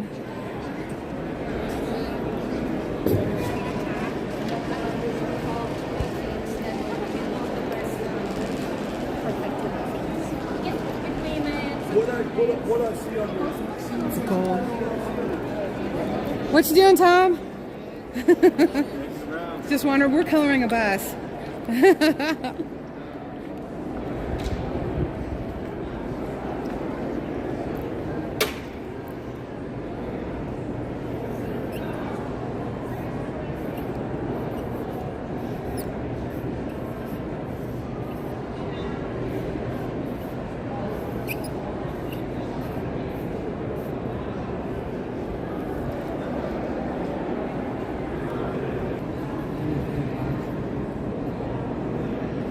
My bees need some work.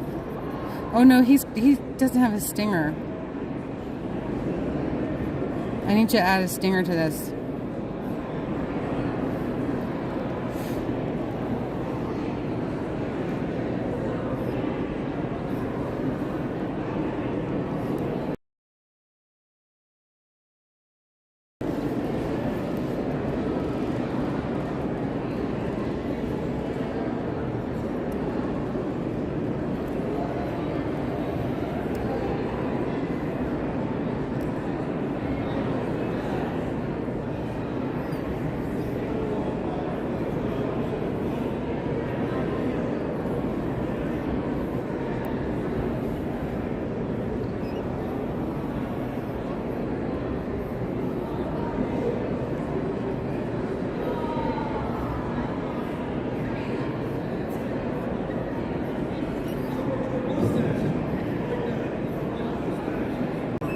Because it needs to stand out. It's blending into the blue. Don't give that pin back. I need it for a bumblebee stinger over here. Then we got Sarah McAfee down here. Free the J6 hostages. Stand in the gap foundation. Sarah McAfee.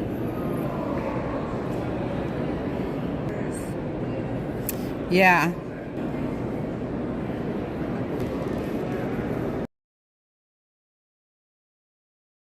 Noise is putting her to sleep. It's relaxing.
That stands out. Yay. Sweet Ashley. Trade you. Freedom Corner. Yeah. Patriots win.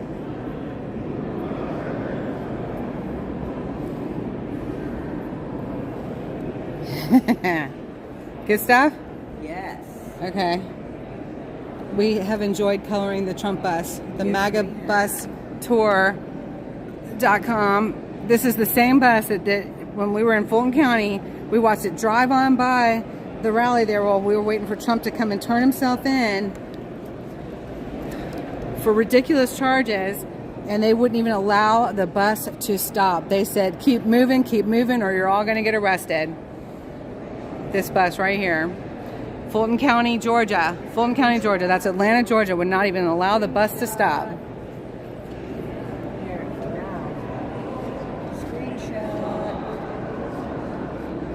Nice.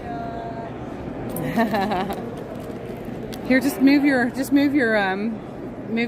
chat over, and then here you go. See what I'm saying? Yeah. And then, but the problem is though, you've got the bars in there.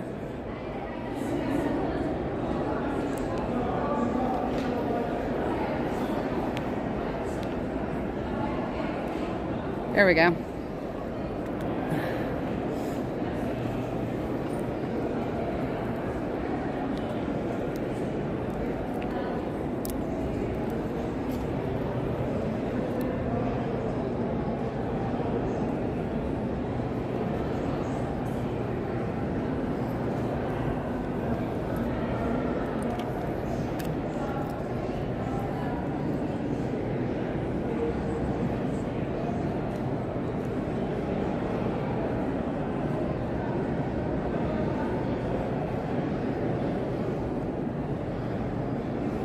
I messed that up. All right.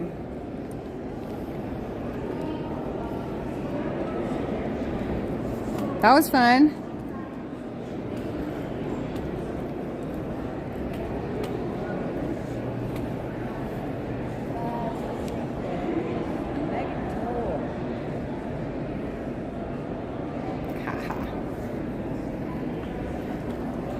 Okay. Put the pens back.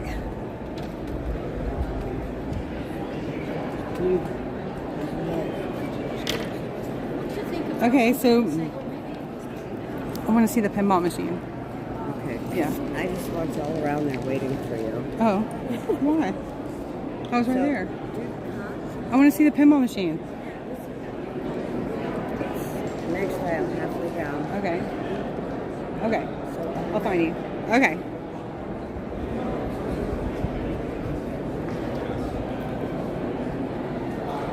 #1 bus in America.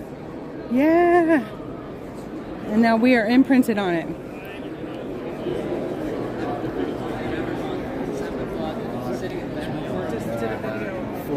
Hi. How are you? Good, good. Good to see you. Awesome. Oh, yes, absolutely. And we're down at the vigil. Yeah.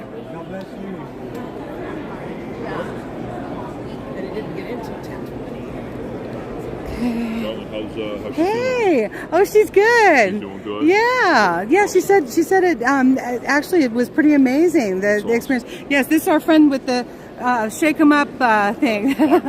So, what's it called again? Vibraplate. Yeah, that was really cool. God bless you, honey. You having a good day? Yeah, I am. Yeah, I'm glad. She's coming back around. Yeah, she's been wandering around. She's outside right now. All right, take care. How you doing? What's up? How are you? Bo Diddle in the house. Day 2. I'm just as tired today as I was yesterday. Right. Why is this day 2? I keep calling it day 3. Well, I mean, this is technically day 2 for you. Well, day 2 for me, but it's also day 2 of speaking. Technically. Your day 1 was set off. Oh, okay. Was there any speeches that night? Yes, it was awesome. It was Bannon's War Room. We had a great time. Oh, then you're right then. It's day 3. It was really good. So I don't know. It just whatever day you want it to be, honey. That makes me happy. What do you think about all these reporters? It's disgusting. Well, I've never in my life saw more left-leaning reporters. The fact that CPAC allows us in is disgusting. Yeah, and we have MSNBC here apparently, and it's just like, and they said that they were going to stop that. Newsmax, they stopped one of the reporters from coming in, but Newsmax is also one of the supporters. They don't allow Newsmax, but they allow CNN's here. Well, Newsmax is here. It's one of the ones on their list officially. Right, but it was one of their reporters they didn't allow. So I was mistaken on that one yesterday when I saw you, or whenever I saw you yesterday. Yeah, and so people are getting jiggled, and there was just this one reporter, and he straight up was like trying to make him look bad. He was like, "So what do you think happened on January 6th?" And he was like, "What is your thoughts? Why did you make a pinball machine?" Or reporting right now. It's another reporter, probably left leaning. So yesterday, actually, I'm glad I saw you. Yesterday, there were a lot of us buffering. There we go. Okay, there were a lot of us that had the same feeling. I kept bringing it up to some of us, some of our friends and stuff. That yesterday was so weird. You could cut the air with a knife. It was like MAGA woke. You know? Can you put the two words together? Apparently you can at CPAC. Because that's the only thing I can call it. It was weird. It's suspicious. This is the most suspicious conference I've ever seen. Thank you. And you're not the only one that feels that way. Yeah. There's a bunch of us. They are letting people in here that I don't know why they're letting in here.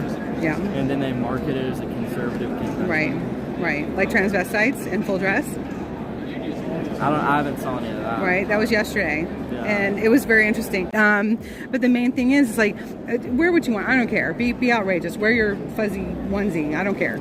And you know what I mean? Really, there's no difference to me between you wearing a fuzzy onesie and them wearing a dress if they feel like I'm putting on full face makeup. There really isn't. However, I thought it was odd in a very conservative CPAC to see that in the middle. You know, I just thought it was odd. So that's just me. You know, their onesie makes a statement, so does theirs. Mine's comedic though. Theirs is actually serious. Well, yeah, depending on who. So, you know, this has been very strange. We had people this year, last year, this year, definitely. Right. Might be done. I mean, I think they're going to be done in a couple of years. Look at it. Yeah, I gotta look at it. According to like every news outlet, that pinball is the hottest thing on social media right now. Yeah, 701,000. 700 minutes. You've gone viral on one of the reporters from the Hill. Yeah, isn't that something? Oh my gosh! I mean, whatever brings attention to our J6 is really. It definitely has triggered some people. If you look at the Twitter, but brings some more truth and light to bring some more conversation into it, because you feel like because the narrative has been calling it an insurrection, that this will at least grab their attention to maybe be shown something. Okay, because we have to be shocking in our titles. Okay, I do understand. I do. So it definitely is. This is the hottest topic here because everything else is like putting me to sleep. Oh my gosh, I can't think of what to call it. The kibbutz in Israel, and so that was very, very important. Very, very important. And then we also had about sex trafficking or trafficking. It's a good panel. So we've had some decent things today. Yesterday was whack. It was weird. It was a strange day. And so now my face is like all over the place. I guess I'm gonna have to go hide in my man cave for a while after this. No, don't hide. Don't ever hide. Don't ever hide, because our God is bigger than this, and we know who wins in the end. And so never, ever, ever hide. He apparently needs you out front in person, up front personal. Yeah. So thank you. God bless you. All right. Good to talk to you. Take care, hun, and we'll see you again soon. But I'll see you later. All right. God bless you.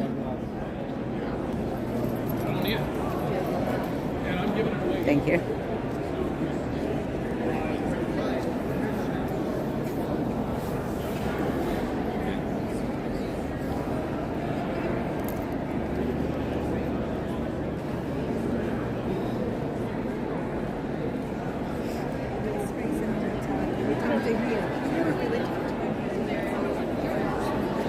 Patriot Red. Patriot Red coffee. How was it? Good? The cookie's good, yeah?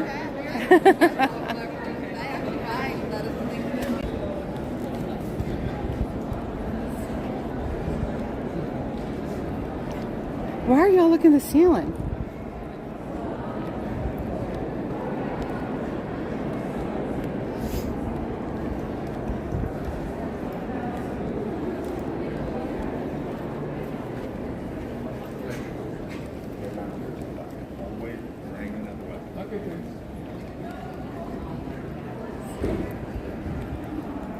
Hi, how are you?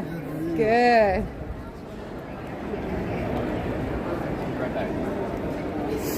All right, let's see. I don't see her.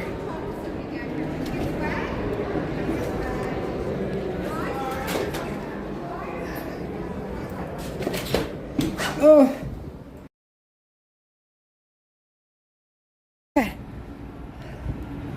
Okay, I don't see her anywhere. It's lunchtime.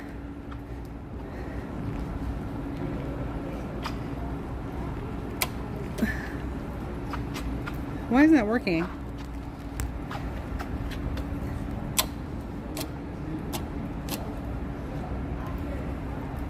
Wait a minute, I hear her voice.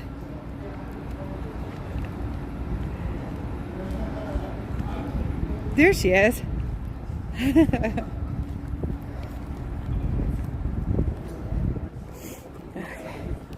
I heard your voice.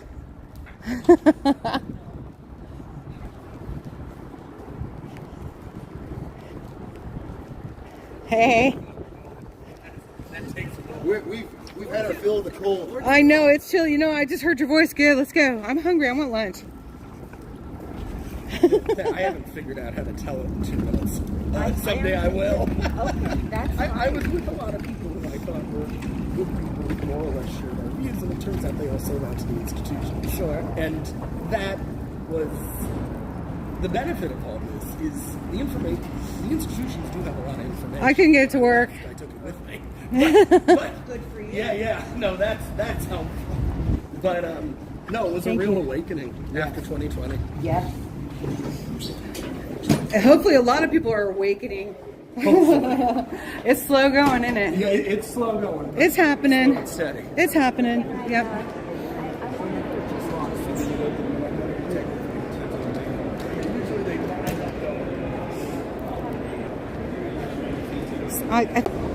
Okay, I'm trying to go upstairs where it's a better signal, y'all. And I'll tell you what he said.